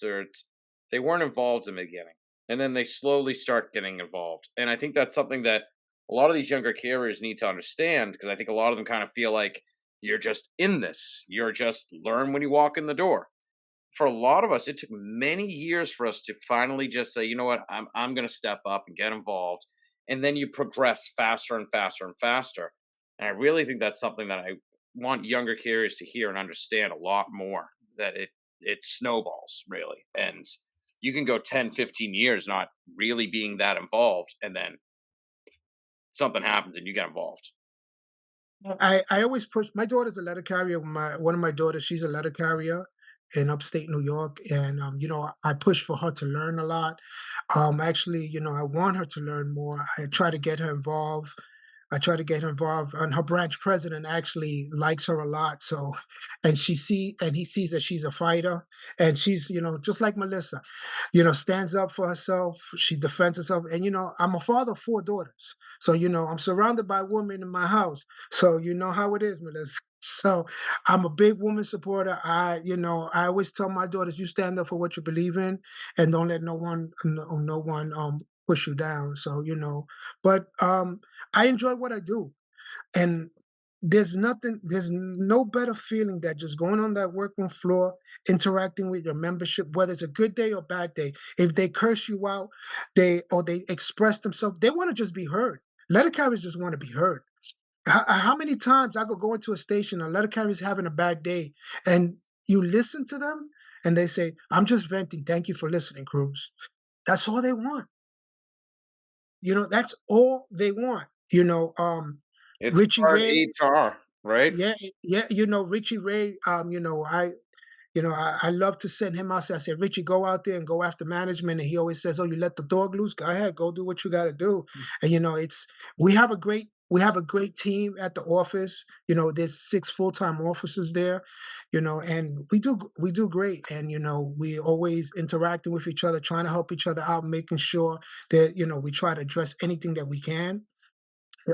Anything that we can do for the membership. Do we have our good days? And we have our bad days. Yes, we do. But at the end of the day, what's important here is the membership. The membership is what always counts. It doesn't matter to me, nothing else. If you're in this for the membership. If you take a leadership role, you're in this for the membership. If you're in this for yourself, I always tell everybody, step to the side. Step to the side. I'll respect you more if you tell me I can't do it. Just step to the side and let's move forward. That's it. The membership is what's important to me. All right, thank you. So we actually have a couple more guests. I know. So we have. If you're going to speak for the first time and you were there, just make sure you mention your name and intro because it's a podcast, so people won't know you by your site. But Greg, I saw you. Greg Donaldson. I saw your hand raised. If you want to give a little bit of report back on your experience at the COP meeting. Greg Donaldson. I'm the president of Branch 88. Sorry for being late. Got stuck out en route. It's my first time at COP. And I knew it was going to be primarily focused on what was going on just politically, because that's just the world we are living in right now, and the Nolan Award. But I guess I'm a little disappointed that there wasn't as much. Like, the most I got out of it, outside of what was going on in DC, which was interesting, but the most I got out of it was outside of the COP itself, was talking to the other branch presidents outside of that meeting and hearing their struggles outside of the meeting. Howard Comini is right. Like, it honestly just felt like another day of national convention while I was there. And to echo a thing I heard earlier, I wasn't sure who said it, but there is definitely a powerful urge from, I think, less and less of the presidents at COP, is from what I've heard from Corey's podcast is true, that to respect the chair, respect the president. I think in large part that's why Renfro won in 2022, because he was anointed at a national convention by the executive president. So everyone thought he was doing the right thing. And, well, it's what happens when we blindly trust. It's never going to happen again. All right. Hey, let's go back to Greg real quick. Being your first time and you just jumped on here. So this was out in the West Coast and you're up there in the middle of the country. Do you feel that it was a waste of your branch resources and your own time and energy? And what would you actually change moving forward? If this was your first time, you've already had a week to digest. So what would be something you would change, and was this a waste of your time and resources? I don't think it was a waste of my time and resources. I mean, I would never have gotten, as much as I wasn't fond of it focusing almost purely on the political side of things, I would never be able to bring that back to my branch if I hadn't gone. It's not something that you would hear outside the COP, because Renfro sure isn't talking about it outside the COP as much as he really should be. He really should be publishing daily. Here's what's going on at the Capitol. Here's why it's important. And he's not. And that's really concerning because he's locked it all behind an ivory tower. What I'd change is I'd focus more on the local issues. We all know non-compliance is a huge problem, and we're successful here in Region 3, but other regions aren't. How can we in Region 3 share that knowledge with the rest of the COP? We can't, because all we had for local issues was, 2 hours after getting speechified at by the chair at the end of COP. Honestly, I think the chair should just start COP and then turn the floor loose. It was very formal. It didn't need to be so formal. Let the floor have a go at it. And I want to piggyback on something Greg mentioned about that on day 2, there was a lot of discussion. Like the chair lectured the whole room basically, because I guess she had wanted to have a rally, but the local branch couldn't put one together because she didn't tell them long enough ahead of time to get a permit. And like she lectured all of us about not participating in a rally, and we're like, we didn't even know there was any talk of having a rally. What are you talking about? And about just different things. And like people said, I'm NALC, and those are the only letters that matter to me, not the CLC or whatever else. And it felt very much like a lecture, and very much like stay in your place and like be nice. And I didn't have a chance to. I did bring it to her attention after the fact. I said, well, you sit here and lecture all of us. I'm like, Brian Renfro yelled at me, interrupted me, and called me a liar, basically, and you just sat there. So what are you talking about? And when you have that kind of example from our national leadership, I don't know what you're expecting, but what I didn't care for is that when people were making comments, and I've been part of different organizing groups and that kind of thing for a long time, and I don't like it where people in the room make a comment and then the chair comments on every single comment from the floor. It stifles debate. It stifles the participation from the floor. Especially even when people weren't asking her a question, like people would make a statement and then she would feel necessary to come in and try to contradict them or change it to being about something that she was about. And that I'm going to, the next time I'm at one, I'm going to put it forward that like when we're having open discussion, unless someone specifically asks the chair a question or to comment on something, please do not interrupt the debate and the discussion that's taking place on the floor, because you're not an expert on anything any more than any of the rest of us. So we're not asking you to comment on everything we say. Is the chair, is this person a letter carrier or a staffer? Yeah, no, it's one of the people that's on the committee that organizes it. It's the and Tony Schultz, who's the president of the Alabama State Association. So, but she's entitled to say what she thinks. And, she's like, well, I did all the work to organize this. I'm sure she did do a lot of it. Right.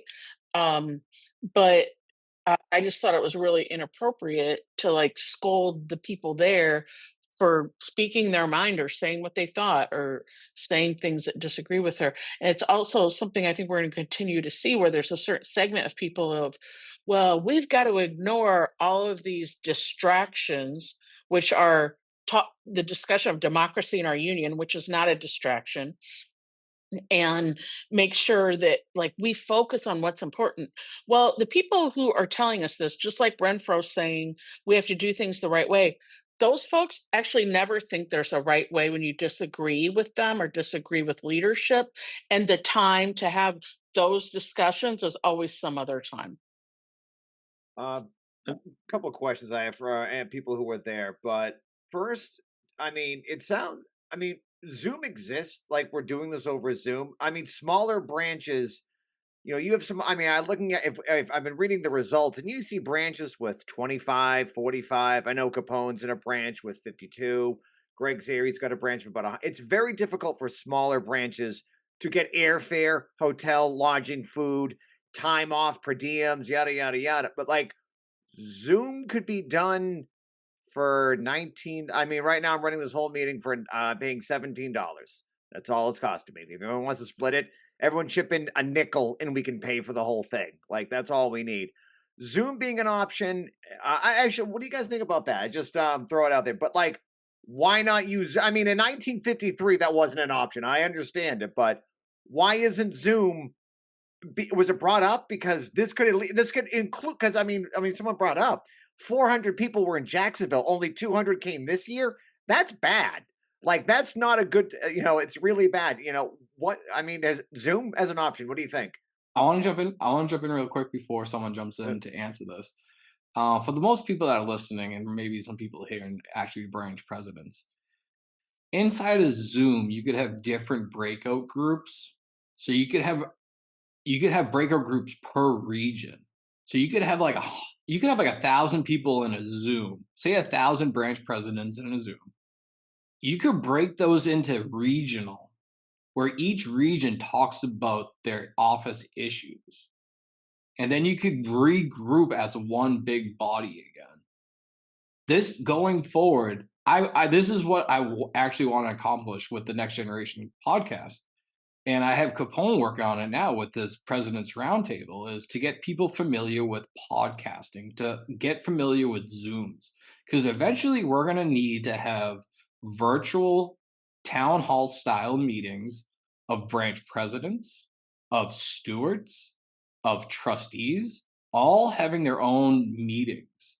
And this whole concept of flying around to these meetings is great to have one-on-one conversations, because some of the best organizing I've ever done was at a bar and just talking face-to-face with strangers.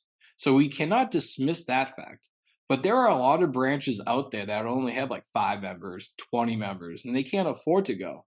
So I will put out the call that we should, before the next convention, have a virtual COP and invite every branch president that has less than 50 members as the core group, and everyone bigger should help organize with it, because it honestly sounds like this is an archaic structure that National has taken over. So I would love to hear what other branch presidents have to say, because I want to hear actually from Richie Ray, because he has an episode of The Red Dot.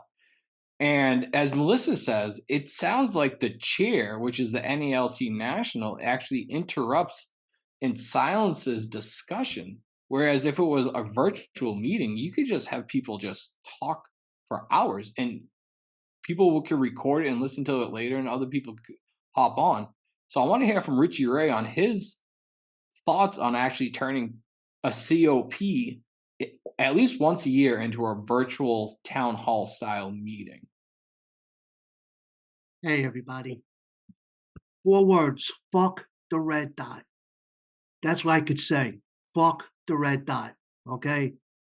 Just in case any of you don't know, I was a president from 2016 to 2023, and I merged with Hitman Cruz over there, Brooklyn and Staten Island. So Cruz took my voice away.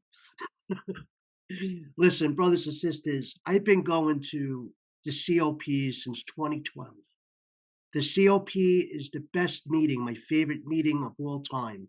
It's even better than the National Convention. One of the things about the COPs that's very, very important is the fact that we talk about serious issues that are not discussed outside of those rooms. What has happened in this last COP, I got to be honest with you, what Melissa started it off, the way our leader spoke to a president. The national president is a guest at the COP. The COP is not for national, it's for branch presidents. Okay? It's the branch presidents meeting. It's not nationals. You don't need to sit here and figure out how we take away the COP from a national president, you just do it. It's your meeting. They have no right to be at that podium. My first COP was in Chicago, I believe 2012, 2013, with Paul Alexander, Kenny, Walter Barton, and all the top old school presidents. These people just didn't take any nonsense. And I remember Fred Rolando, I think it was his first COP appearance. Fred Rolando said something to Rockville, Maryland's president, Kenny, I can't say his last name, branch 3825. You always get the postmaster general removed, Kenny. Kenny came right back to that microphone. He said, you damn fucking right I do. I do. If the postmaster general is not going to do his job, I call for his job. And you call for his job with me or get out of this room. Okay? No one was afraid to speak their minds. Now, the virtual thing for a COP, I don't agree with that. Okay? I believe it's an in-person meeting because it's supposed to be a different type of meeting. The reason why there's a red dot is because it's the president's meeting. Okay, they could bring a partner with them so they don't have to be by themselves. But in that meeting, we discuss serious issues that should not be exposed to outside of that room. But it's got to be serious resolutions. Now, I got something here. I wrote this down before this meeting. In 2012, my first COP meeting with Paul Alexander, these were our 3 agenda items. Failure to comply. Management is not paying monetary awards in a timely manner. Work hour limitations. Carriers are working way past 12 and 60 hours. Carriers working in the dark. The fear of someone getting killed. This is 2012. We're still battling those battles 13 years later, aren't we now? 2012. What happened? And just so everyone knows, it's Staten Island, New York in 2012. Our begin tours at that time was 6:30 and 7. Our begin tour now is 8:30, and there's talks about 9:30, 10 o'clock. Good luck with that. Okay, the bottom line is this. We are going backwards. Nothing is being resolved. And this last COP that I've been to, I'm sick to my stomach. I actually came home with COVID because I believe it's to what I witnessed from that fucking, whatever that man is. He might have the title, but he's no leader. All right? And I'm not here to bash anyone. Believe me, I want Brian to succeed. If he succeeds, we succeed. I'm not here. I don't want to see him fail. Me and John Murphy had a conversation earlier. We'll just take all his duties away from him and we'll run the NELC. I have the privilege to work next to John Cruz, President Cruz from Branch 41 Merge. Okay, I handed him over my gavel because he is a beast, all right? And he is a quiet man. Believe it or not, he's quiet. He does have a temper, but he's quiet. Even when he's angry, he's quiet. The bottom line is that we don't play. Our membership comes first, okay? And what I just witnessed at the COP, I came back to my membership and I had no news for them. I don't know what the work hour rules are going to be. I don't know what the quarterly is going to look like. I don't even know when it's going to get implemented. Okay? I don't even know. I mean, is anything enforced yet? I don't know. Maybe management knows. Maybe we'll have a meeting with the postmaster and they'll tell us what we're going to do. That's where we are right now. And it's heartbreaking. And, I do believe that what we're doing here with these podcasts and Zoom meetings are awesome. We could continue doing them. And you know what? For the small branches, we'll have them. This is where we all can meet up and talk and discuss issues. And you know what? There's gems out there. Every single one of you in this room has got an idea that we all could use. I'm a grievance handler. I oversee the grievance process in my branch. I was the chief steward. I was a formal A rep. I did it all. Okay. And I'm on the workroom floors, and I see the bitterness. I see the anger. I could just keep on going on, guys. So you guys stop me. The bottom line is this, okay? Our letter carriers are hurting, okay? I was on the workroom floor today, walking around, okay? And I'm looking at these carriers in their eyes. They're defeated before they even begin their tour. They're done. They're tired. They're not proud of being a letter carrier. You know, I remember when I first started this job 25 years ago. I remember the supervisor had to put all our names in the hat. Who's going to go home? Because we were overstaffed. Think about that. We were overstaffed. It's No changed one so much, wanted to Richie. go It's home. insane. This is disgusting what we're going through right And now. the harassment levels have gotten worse and worse and worse. I talked to a president earlier today that's just starting out, and he's talking about, finding his way, and we don't want to push him too much because harassment has gotten worse. And I said, brother, the harassment ain't because of the grievances. The harassment's coming no matter what. They're Yes. pushing down from the tippity top down this fucking ladder all the way down to the postmasters, telling them, you have 15 hours a week of overtime. I want 8. You make it 8. I don't give a fuck what you do. And then they push it on us, and it's getting worse and worse. And we have all these statements, and we have all this language on harassment, toxic work environment, and it's just going by the wayside because they're just going at it different ways. And you're 100% right. I just had to work on some grievance now with the carrier where I'm reading a statement, and it breaks my heart of I don't feel like I'm good enough. I've been here for 15 years, and I don't think anything I do will ever be good enough. On the President's Roundtable this month, we're going to have a discussion on harassment and mental illness and all these things that are affecting carriers because it's never talked about in the NELC, in the post office. It's kind of real quick discussed. And it is a shame how the state that it has gotten to where you're seeing your carriers that there's no joy left. And you're right about the lack of excitement. I came from Hyde Park in Boston. You have much money, getting into the post office is a huge fucking deal. And you were proud to be a letter carrier. It's a poor Nowadays, you man's don't see job it. right now. That's the problem. It's a poor man's job right now, and we got to change that. And how we change that is all of us, no matter who you're going to vote for, is going to vote in 2026. Bottom line, and do our own due diligence. We're not going to let someone say this is the next guy in line. You guys do your own homework now. We're no longer listening to our former leaders. Look, I love Farrell. I love him. I think he was a great president. He's one of the reasons why I got involved with the union, believe it or not. But I'm not going to sit here and sugarcoat this. I am disappointed what he put in front of us. I believed in his choice, and shame on me for listening to someone else's choice. I should have done. I knew Brian was a piece of shit. Paul was there with me. John Cruz was there with me when I went head to head with Brian when I was a president at a COP. Okay, with him trying to tell us repetitive grievances, bullshit. Okay, management's getting away with murder, and you guys are not doing nothing about it. Okay, shame on me for listening to Fred. Okay, because I would have put James Henry out there when Brian was running. That's on us. We just thought Fred knew something, and And obviously he didn't. Richie, I got to tell you, I'm kind of with you on that. I have heard Corey talk about it, and I've talked about my members.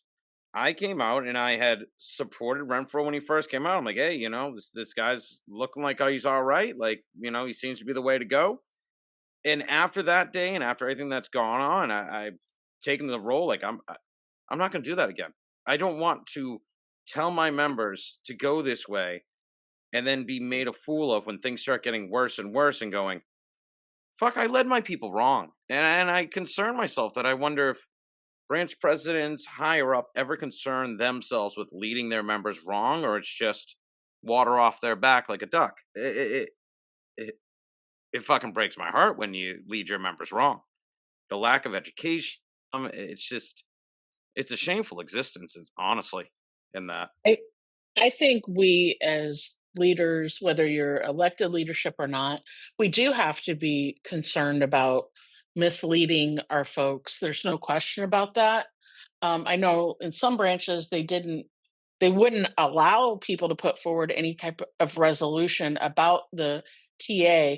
I think it was mainly people who knew that their membership wanted to reject it, but they wanted to promote the acceptance because they didn't want the blowback from national on it. But we definitely have to lead, but also we're leading, like, what is our group decision, right? Not necessarily just what one person thinks. And I'll tell you, I met Brian Renfro years ago when he was working for National, like when he came out to our state convention in Illinois, and I got the ick from him from the get go. Um, he just was so condescending. He talked down to people. He acted like he was more important than other people. He seemed like he was a lush. And I mean, I like to drink and enjoy myself, We have no outside problem with of that here at business, the Next Gen right? podcast. Just saying, we support you. Exactly. You're 80% of our base. But he was like really sloppy, and I just got this vibe from him, like, this is not a good dude. This guy is a creep.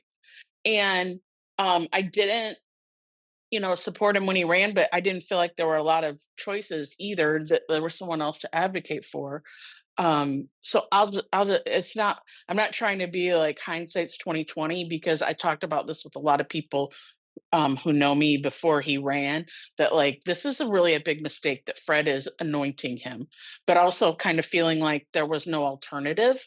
And uh, Back to the Zoom thing, like with the COP here in Region 3 during COVID, we started doing a weekly Thursday at 5 o'clock Zoom meeting for branch presidents from all across the state, and also like leaders in your branch.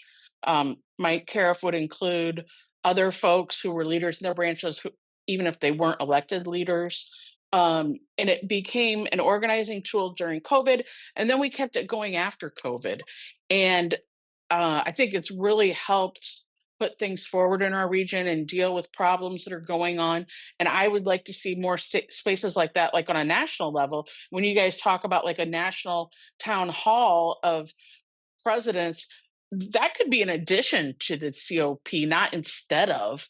We don't have to look at it as the alternative. Now, I wouldn't have a problem at the COP if it was being had members had access to zoom in and listen to the discussion and all of that. I personally don't see a problem with that. I think we need more transparency, because I think there's also an element of leaders who go to these things and don't take back reports to their membership about what went on and what was talked about, or they only put forward kind of their own personal opinion. And, while I feel like I can give my members a good summation of the things that were talked about and said, my perspective is going to be different. I do have a certain viewpoint because of my experience, and everybody else might not see it like I do. We have one more person. We forgot, Travis. We forgot about you. You got lost in the chat Zoom here, but you were also present for the COP meeting, and also if you're in the audience, we're going to open up for questions and comments soon after. So if you've got a comment, just jot it down and just get ready to raise your hand after here. But we will be opening up soon enough. All right. Well, I'm Travis Albert, NELC Vice President for Branch 2 out of Milwaukee, Wisconsin. So also a Red Dot peasant. So I didn't really get to talk, but I did get to see what went on, and it was also my first COP. And I was deeply disappointed. I won't reiterate what many of the other people said already, but one thing I think that hasn't been touched on was leading up to basically him talking about the contract issues. He gave basically a filibuster speech on he being Renfro, of course, gave a filibuster speech on more or less the joy and the long history of him going up against FedEx and UPS and all these privatizers. And it really made it sound like it was like he and DeJoy back to back, fighting against all odds. It was very bizarre. And at one point he said something, I wrote it down. I wish I had my notes with me today, but he said something along the lines of like, sometimes our interest is the Postal Service's interest, or something along those lines.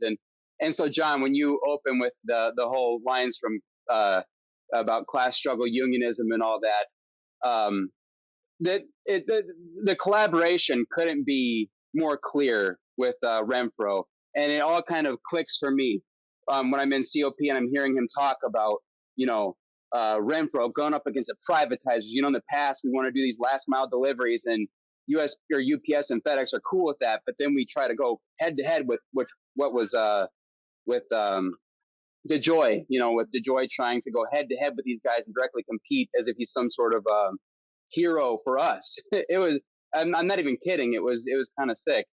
And, but just that it all kind of clicks. Like, how come all the nationally sanctioned rallies will never address the post office? We're going to address crime from the community, but not crime from management. We will address, we won't fight for a good contract, but we will fight, against privatization efforts. It all kind of clicks when you see it that way. And that's all I really had to add that other people hadn't kind of touched on. All right. Thank you for that, Travis. Appreciate it. Thank you for waiting. Sorry for keeping you out there. We have our Craig Samalik. I can't pronounce your name. I've known you so long, Greg. I'm sorry, but president of 334 who couldn't attend. But I know you had a question you wanted to ask. Yeah, so I might have missed it earlier. I was in and out. At this point, why is he even invited? Melissa or John or Paul still there, or Travis? Like, what are we doing at this point? It's been, he's getting worse and worse, right? And like, is anybody ever saying like, what? It's the same speech since 2023 in New Hampshire at the rap session. I'm getting so sick of this guy. He's getting worse. Melissa, I apologize as a human being for how he treats you, because he treats people like that. He speaks down to people.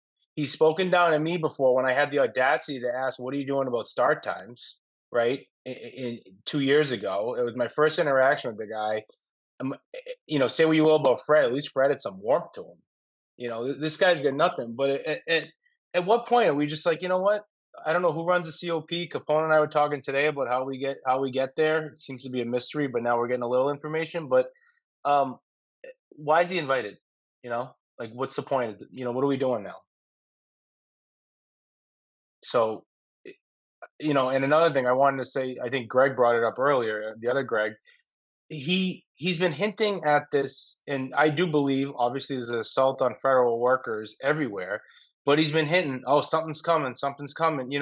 He is the typical boy that cried wolf, because if nothing comes, because this is why the thing was expedited, this is why the thing was rushed, this is why it was a stipulated agreement, because we had to get this through. Imagine if the administration, who I am no fan of, trust me, just says, you know what, I'm going to leave the post office alone. It's 600,000 employees. I don't need the headache. Elon's gone, right? I don't need this. So they leave us alone, and we're left with, oh, I guess we're just, Brian said it might happen. And, I hope it doesn't happen, but how is he going to look? We're going to look the fool yet again, like we all did when we went back to our carriers in summer of 23, fall of 23, early 24, and said, no, cable 2's gone. Brian said it. I have him saying that. He just gets worse and worse. And at some point, it's like someone said earlier, we'll take all his tools away. He can just be the figurehead. He'll sit down there, Washington, he'll post on whatever. But it's just getting to the point where I don't know why this guy's even invited to these things at this point. So I don't know if you guys can, Melissa, you can comment on that. I know you guys didn't run the COP. Sure.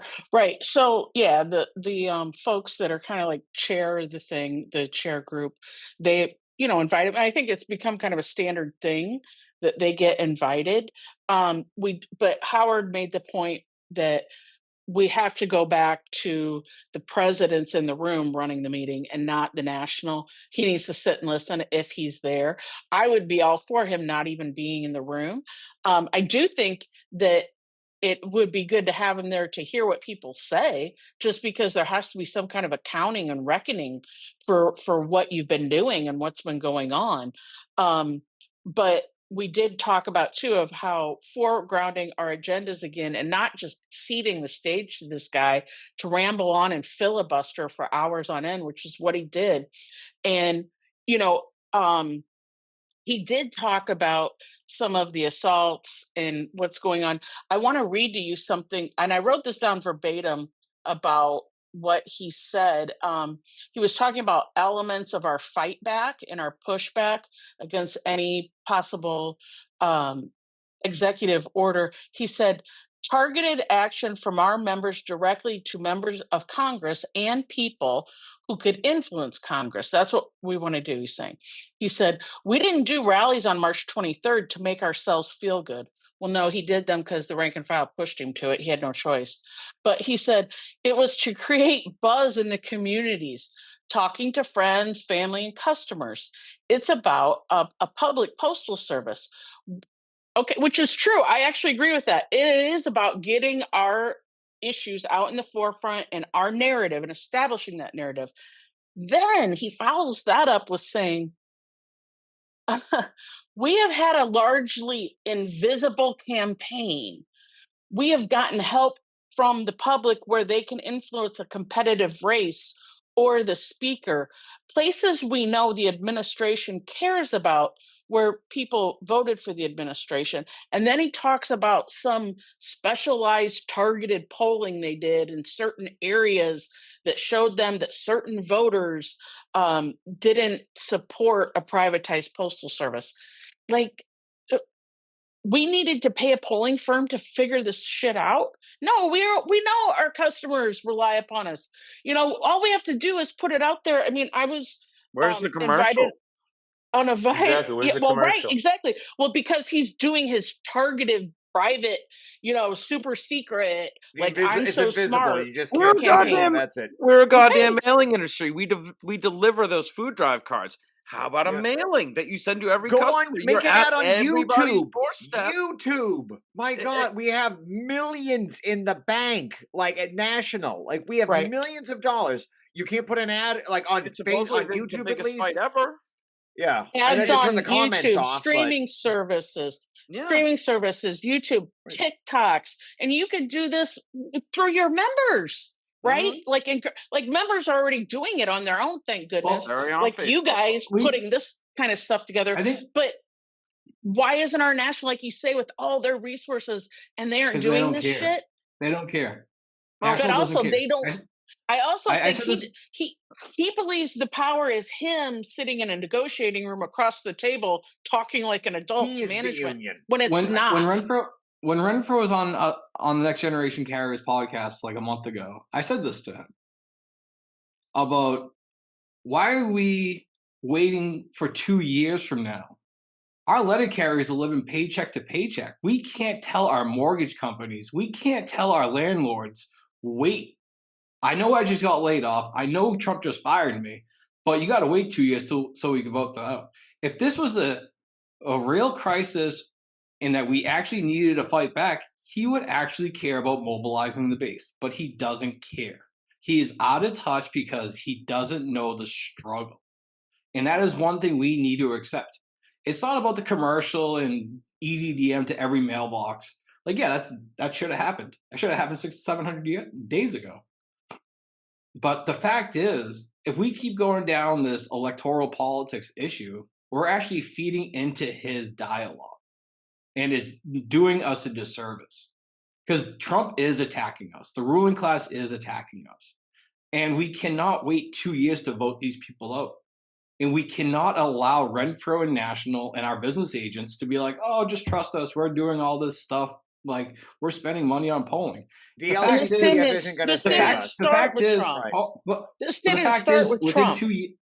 within 2 years, these issues are not going to be a big concern when the unions are broken. 1 out of 11 workers are unionized.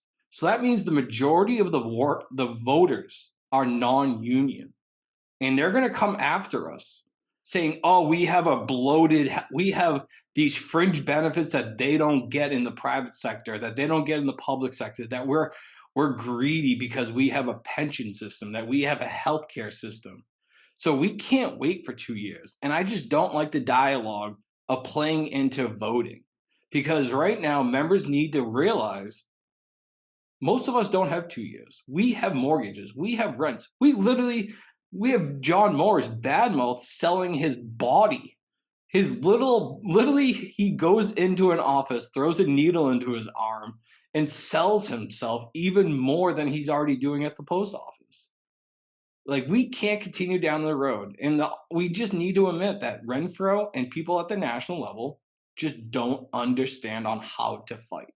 They just don't know how Hey, to fight. John, but there's stuff going on every day in every office that the local presidents are dealing with in terms of, like, Brian said he'll work with the post office, he worked with DeJoy, but we're dealing with stuff like it's coming everywhere about the stationary events. And sure, we're gonna grieve it. We're smarter than the people writing the grievances. We're probably gonna win it. But like Capone said earlier, this is adding stress to people that are already stressed about the pay bump they didn't get. So now I got a guy, he's a nervous wreck. He calls his postmaster, a small office, one of my small branches, and says, "Oh, I was getting a sandwich, but the lady in front of me was taking forever, so I walked around the building." I'm like, why? You don't have to live like that. If it took 35 minutes, it took 35 minutes. It's not the end of the world. Nothing says that you have to be working every second of the day. You gave an honest day's pay you got an honest day's pay for an honest day's work. But we're dealing with these issues, and we're getting no. Not that I don't know what. Maybe one of the advocates can talk about this. What language we could get, and I know they have to, according to the M39, they got to see it. But this is just putting an added stress on an already stressful job. I can only imagine what's going on in the inner cities, like the Chicago's with this. Like, oh, hey, you didn't get robbed today, but you sat around for 41 minutes, so here's a PDI. Who needs that? So it'd be nice if our elected president would do something about that. And it'd also be nice if he could give us an update. If he's claiming there's this huge threat, which I believe there might be, I would like an update from him. He hasn't given any update on his Twitter page. Don't have these veiled threats without any like evidence. Like, believe me, I get it. I think something's going to happen, but if it doesn't happen and I'm played the fool again, shame on me for just falling for it again. So something's got to be done on the everyday shit that we have to put up with as branch presidents, my stewards. We're getting disciplined nonstop, and I feel like, and I'll close on this, I feel like the supervisors and the POOMs are trying to justify their jobs, and the way they justify their job is let's harass the carriers more. We're just a cog in the machine. There's no human touch anymore. And I think someone said it earlier, and I totally agree because it's how I treat my presidency. I'm human resources. Kid called me Saturday. I just needed a vent. I looked at my phone 120 minutes later. He vented. And all the kid wanted to do was move his rack, but he needed to talk to somebody. So there's obviously something else going on. Good job to all the presidents that went there. I'd love to come one time and stand with you guys and just. I don't want him to be president much longer, but hopefully he is because I like to give him a piece of my mind one last time. So thanks, guys. So a good point that was brought up about the COP and with how it's run. Wouldn't it ideally make, and maybe there's a way it's normally supposed to run, where you guys meet for multiple days without the NELC there, and then they come at the final day to do their presentation and ask questions. And I understand somebody said his schedule had changed. That leads me to question, obviously we get it, they're all busy. Where does the Committee of Presidents rank on their importance lists? Because that's supposed to be the point where they can hear from their presidents who are getting it funneled from their members. It's directly to them. Shouldn't that rank rather high on their list of things so that what's happening on that last day that he can't be there on that last day? Unless it's something really important, you would think that would be the way it would be scheduled. It would be booked out years in advance. COP is going to be on this day. Get it available. Don't schedule anything because I have to be at this. What He was at a rally. from what I understand how this worked, what was taught to me from my first COP is that the national president is a guest and is supposed to only have a half an hour talking time. Like Melissa said, this was not about, I don't know if it was Melissa or John, it's not about the PAC fund, all right? This is about real issues that presidents cannot resolve. They need help. So something's happening in the East Coast that John Cruz is not familiar with, and someone out in the West Coast dealt with this. So we share information how you deal with this and how to go about it. For what I understand, the whole point of a committee of the presidents is that they all cover their, I guess, their zones, whatever it is. Melissa someone could help me out with that, but they cover their region, whatever it is, the states they cover. We put in our agenda, our questions. They're supposed to research the answer to that question. And when the COP opens up, they're supposed to be discussing John Cruz's concerns, questions, and how to handle it. And if John Cruz is still not happy with the answer, he gets up on that microphone and they continue with clarification. And the Committee of Presidents is supposed to go back to Washington. Hey, Prez, this is what's going on around the country. East Coast is dealing with clock ring fraud. Chicago is dealing with failure to comply. West Coast is dealing with idiots, and this has got to, this is where you need to send this, the safety director. This is where you need to send the city director. This is where you need to send whatever made up other name that you have, and go out there and fix these problems. Somewhere down the line, I believe it started. I feel like in 2019, to be honest with you, right before COVID. For some reason, we're sitting there listening to lectures. I'm not going to a COP for the lecture. I get the lecture at the opening at the National Convention. I get the lecture at the rap session. I get the lecture at the state convention. I don't need it at the COP. The COP, we already know. All the presidents already know what's going on. This is my problem now. And so, the presidents that are on here, you guys will know better than me because, I don't get the stuff anymore, the emails no more. But from what I understand, the COP belongs to you, not to national. And I don't believe that the national president needs to be there. And I don't know why we have committee of presidents if he's going to be there and argue with Melissa and John Cruz and Paul and just think it's okay. I don't know what we're doing here between you and me. But when I first started this thing, this COP was a great thing. I learned so much. I met so many good people, and what's happening, what they're doing now with it, it's a joke. And I think the presidents, meaning you guys on here, not to put you on the spot, but you need to take this committee of presidents back because it belongs to you, and it belongs to you only, not national. Question for people who were there. Listen, I'm sorry. I don't know if my picture's coming up or not. I don't know. My name is Bill Ray. I was at the COP in LA, and I heard Melissa talking a little bit earlier about the COP. And some of you guys, I want to give you a little history. I went to my first COP in 2010. Hey, can you introduce yourself real quick? What branch? Where are you from? My name's Bill Ray. I'm the president, branch 317 in Decatur, Illinois. But back in 2010, from 2010 to 2022, I was the branch president in Raleigh, North Carolina for 12 years. So I'm very familiar with the COP. I went to every COP my whole 12 years I was in Raleigh. And back in 2010, so what the COP was, it was just a time for presidents in the country to get together. You send in agenda items. You're like, what's going on in my branch? I'm having this problem. Is anybody else out there having the same issue? Are you fighting it successfully? Have you gotten any Step B decisions and all of that?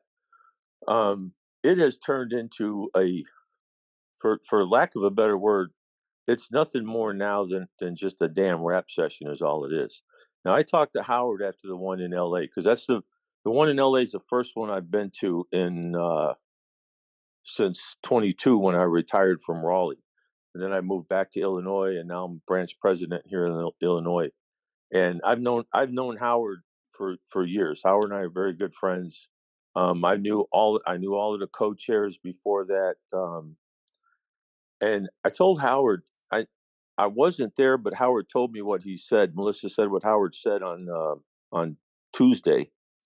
And me and Howard talked about that. And I told Howard, when we have the COP in Orlando, I'm going to bring it up. And I'm going to make a motion that we put the COP back the way it used to be, where the only people that are allowed there are presidents of unions and state associations. That's it. The national president only came if he was invited, and when he came, he got an hour. That's it. He got an hour to talk, and then he was done. He was gone. He wasn't even there because it was our meeting. But then once Fred came for like an hour, then it grew into like 2 hours. Then Fred started bringing in the director of city delivery, and hell, we had, by the time, and I don't know if John Cruz was there. John, you remember the one we had in Schenectady, and that looked like a damn, the one we had in Schenectady back in, I want to say it was 19. It was year before COVID, I think.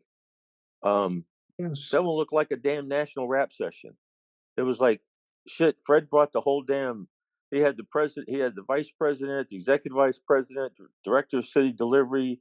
Nicole was there. Just damn near all the fucking DC was there, and that's bullshit because that's not what the COP is about. The COP is about the presidents that run this union, all of us, and seeing about what we're having problems with and who can help me with my issue in my area. It's not a rap session. And like I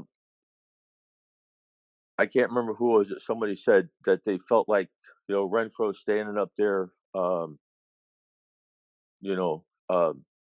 just putting us down. And I hate Renfro. I can't stand his ass, and I'll be glad when he's gone. But he don't need to be at the COP unless we invite him. So that's just a little history of what's been going on, or what the COP used to be about, and hopefully what it's going to be about again, because I'm going to put a motion on the floor of the COP in Orlando that we go back to the old way. And the national president is only there if we invite him. And if he comes alone. He don't bring his entourage with him. He can keep all them other knuckleheads at home. We don't need to see them. So my rant's over. Thanks. Awesome. Thank you for that, Bill. So we wanted to wrap up at 10 o'clock, which gives us about 4 minutes. So just one last question I did have for anyone there. What was the makeup pro Renfro versus anti Renfro roughly? What would you say? What was there a vocal group that were like, they couldn't stop clapping after everything? But what I mean, for people who were there, what was it? What was that split like? I can tell you that in past COPs, we've had people, if someone was talking out against the national president, there would be boos. People would be telling you to sit down. There was none of that.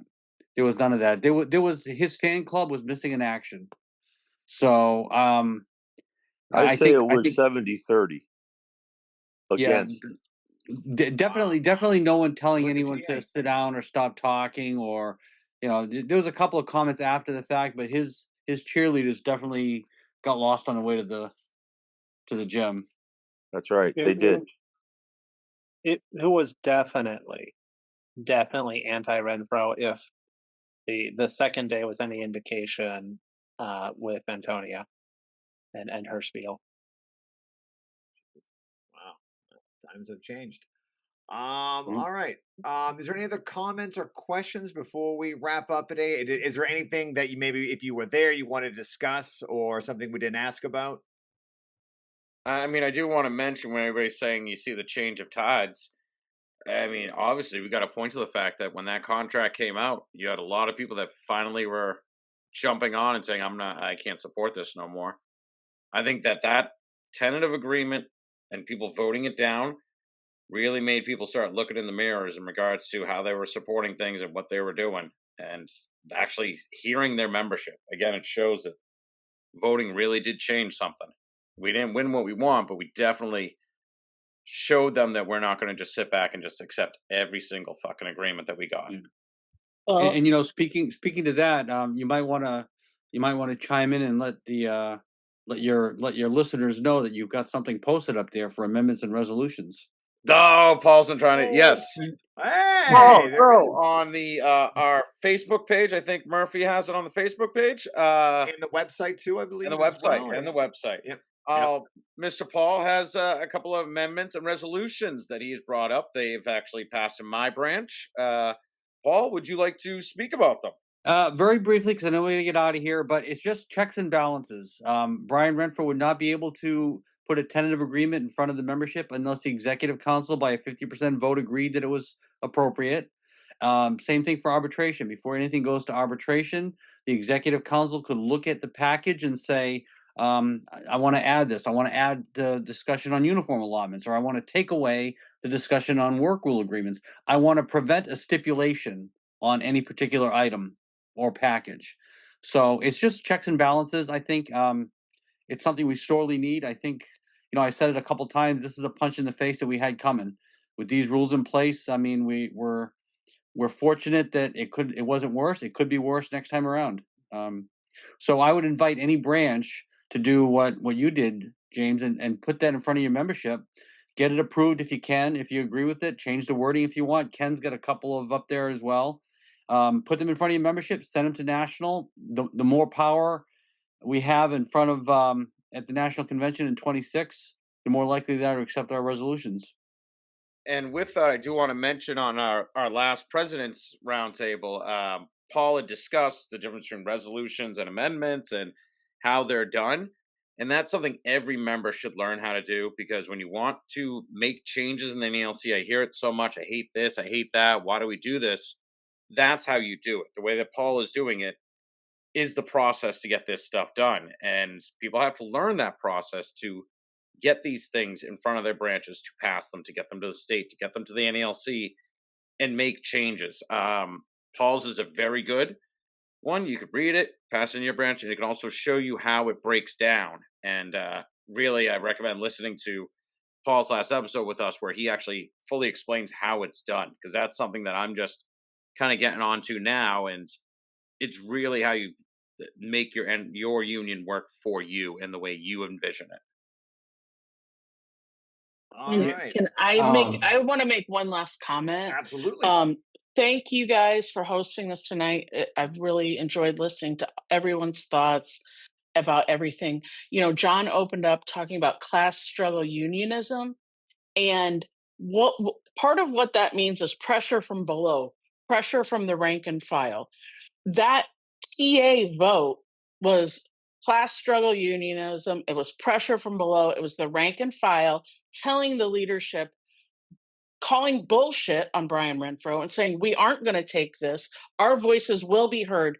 And I think when we went into that COP meeting, we saw that pressure from below had an impact in that room, where there weren't people up defending Ryan Renfro, and people weren't booing people like me who were speaking out against the things he's done.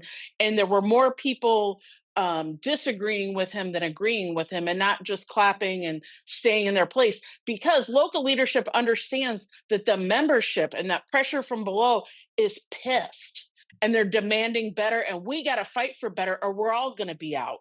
So I'll just close with that. One more vote for class struggle unionism. We got one more speaker before we wrap up. Jenna? Article 3, Section 2 says special meetings shall be called by the president upon written request of not less than 1/2 of all the branches representing not less than 2/3 of this membership of the National Association of Letter Carriers. But it also states that we have to have a quorum of at least 300 delegates. Yeah, I think if you guys want to do this, we should take it to the membership, take it to your meeting, tell your president to send in a letter. Can you explain what you're trying to do right now, Jenna? You have a meeting coming up next Tuesday. There was no intro. You just shouted that out real quick. For the most people that are listening have no idea what's going on. You and a few others have drafted a resolution to bring to national to call for a special convention. Yes. And next Tuesday, you want to have a Zoom meeting with a bunch of branch presidents to help organize this to make this a reality, because we do not want Brian Renfro at all touching the next contract negotiations. And this might be the only way that this could happen. And this happened before with Vince Sombrado when he did it himself. So can you explain a little bit more detail on the idea of calling for a special convention? Yeah, so actually, it's funny because it was Melissa's post. It's Melissa, right? That's on here tonight. Is that her name? I'm Yes. sorry. Yes. So she Yes, had that's correct. posted, and a few others had posted about COP, which I wanted to go.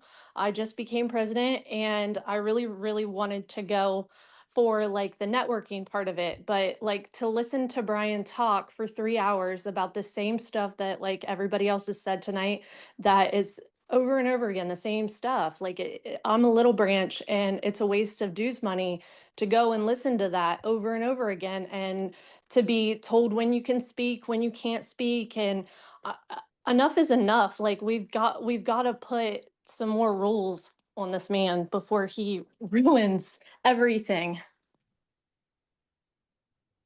So All right. we had discussed like a lot of people would like him removed from his position, but if we could at least put some like resolutions in place before the next contract so that he can't do the same thing all over again. And you have a Zoom meeting next Tuesday? How will Yes. people find out about that? We're gonna share it online. I'll send it to you so you can share it as well. All right, cool. So if there's any branch presidents that are listening to this, there's a small group that are trying to move forward with Article 3, Section 2 of the NALC Constitution states that the members could call for a special convention. And the idea is to pretty much strip Brian Renfro from being able to negotiate the next contract. And if you want to be part of this, because it has to be passed by the delegates, if you want to be part of this, send me an email at nextgenerationcarriers@gmail.com, and I'll get you in contact with Jenna and the other folks that are trying to push this forward.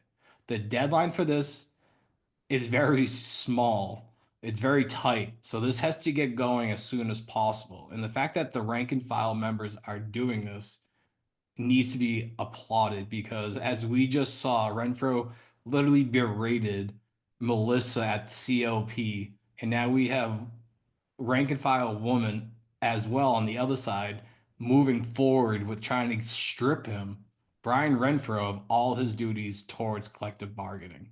This is very historic, and this is a serious issue.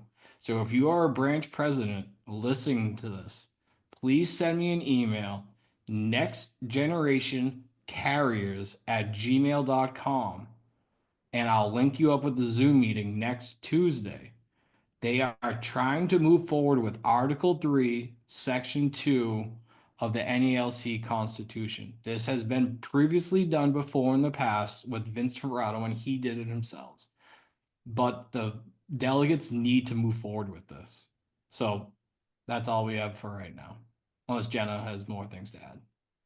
That all I want to add is that that is totally unacceptable for a leader to talk to Melissa that way. He stood at our rap session in Syracuse, New York, and talked to a man that's given 30 years of his life to the NALC, spoke to him in ways that he shouldn't have behind the podium. It's unacceptable. We've got to do something. We've got to stand up for ourselves. That's all. Thank you.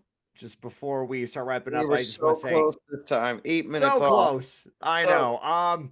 So what's coming up? So I'm working on the next episode. We're probably going to talk about ranked choice voting. I'm not sure if people are too familiar with it. It's the law of the land in Maine, also Australia, New York City. It's as a way of voting. There is a contested, it's mostly to do with anything more than three candidates running for one office. I thought this would take me a few days. It's becoming quite a project, but a lot of interested people are talking about it. Obviously, people, if you're paying attention, do have opinions about, James Henry, Mike Cariff, and the idea of splitting the vote. There also might be a rumor about a fourth person. If this is true, this fourth person is a joke. I can't believe they're running, so I'm not, but it's only a rumor. I think if you know who this fourth person who thinks they're going to run for office, which is great. But anyway, so that'll probably be our next thing. If you have any, if you're interested more about the Discord server from Ada Arbitration, has been talking about ranked choice voting. There's a chat on there. I've been involved with that too. I think Greg, you and I have been talking a little bit about it. So next week we're going to be talking about ranked choice voting and what's it all about, and possibly changing the Constitution in August at the National Convention. But that's just what I'm working on for that next episode. And I do want to say again, thank you to everybody who came out. Thank you for our audience. There was about 55 of you at one point. Thank you everybody who went to the COP meeting. Thank you for sitting through a 3-hour Brian Renfro speech. That is something you should be commended on. Full stop. Wow, 3 hours. That's what a waste. Good use of time, dues and resources to sit through that. That's, I don't know. Drinks on me if I meet you in real life. So, all right.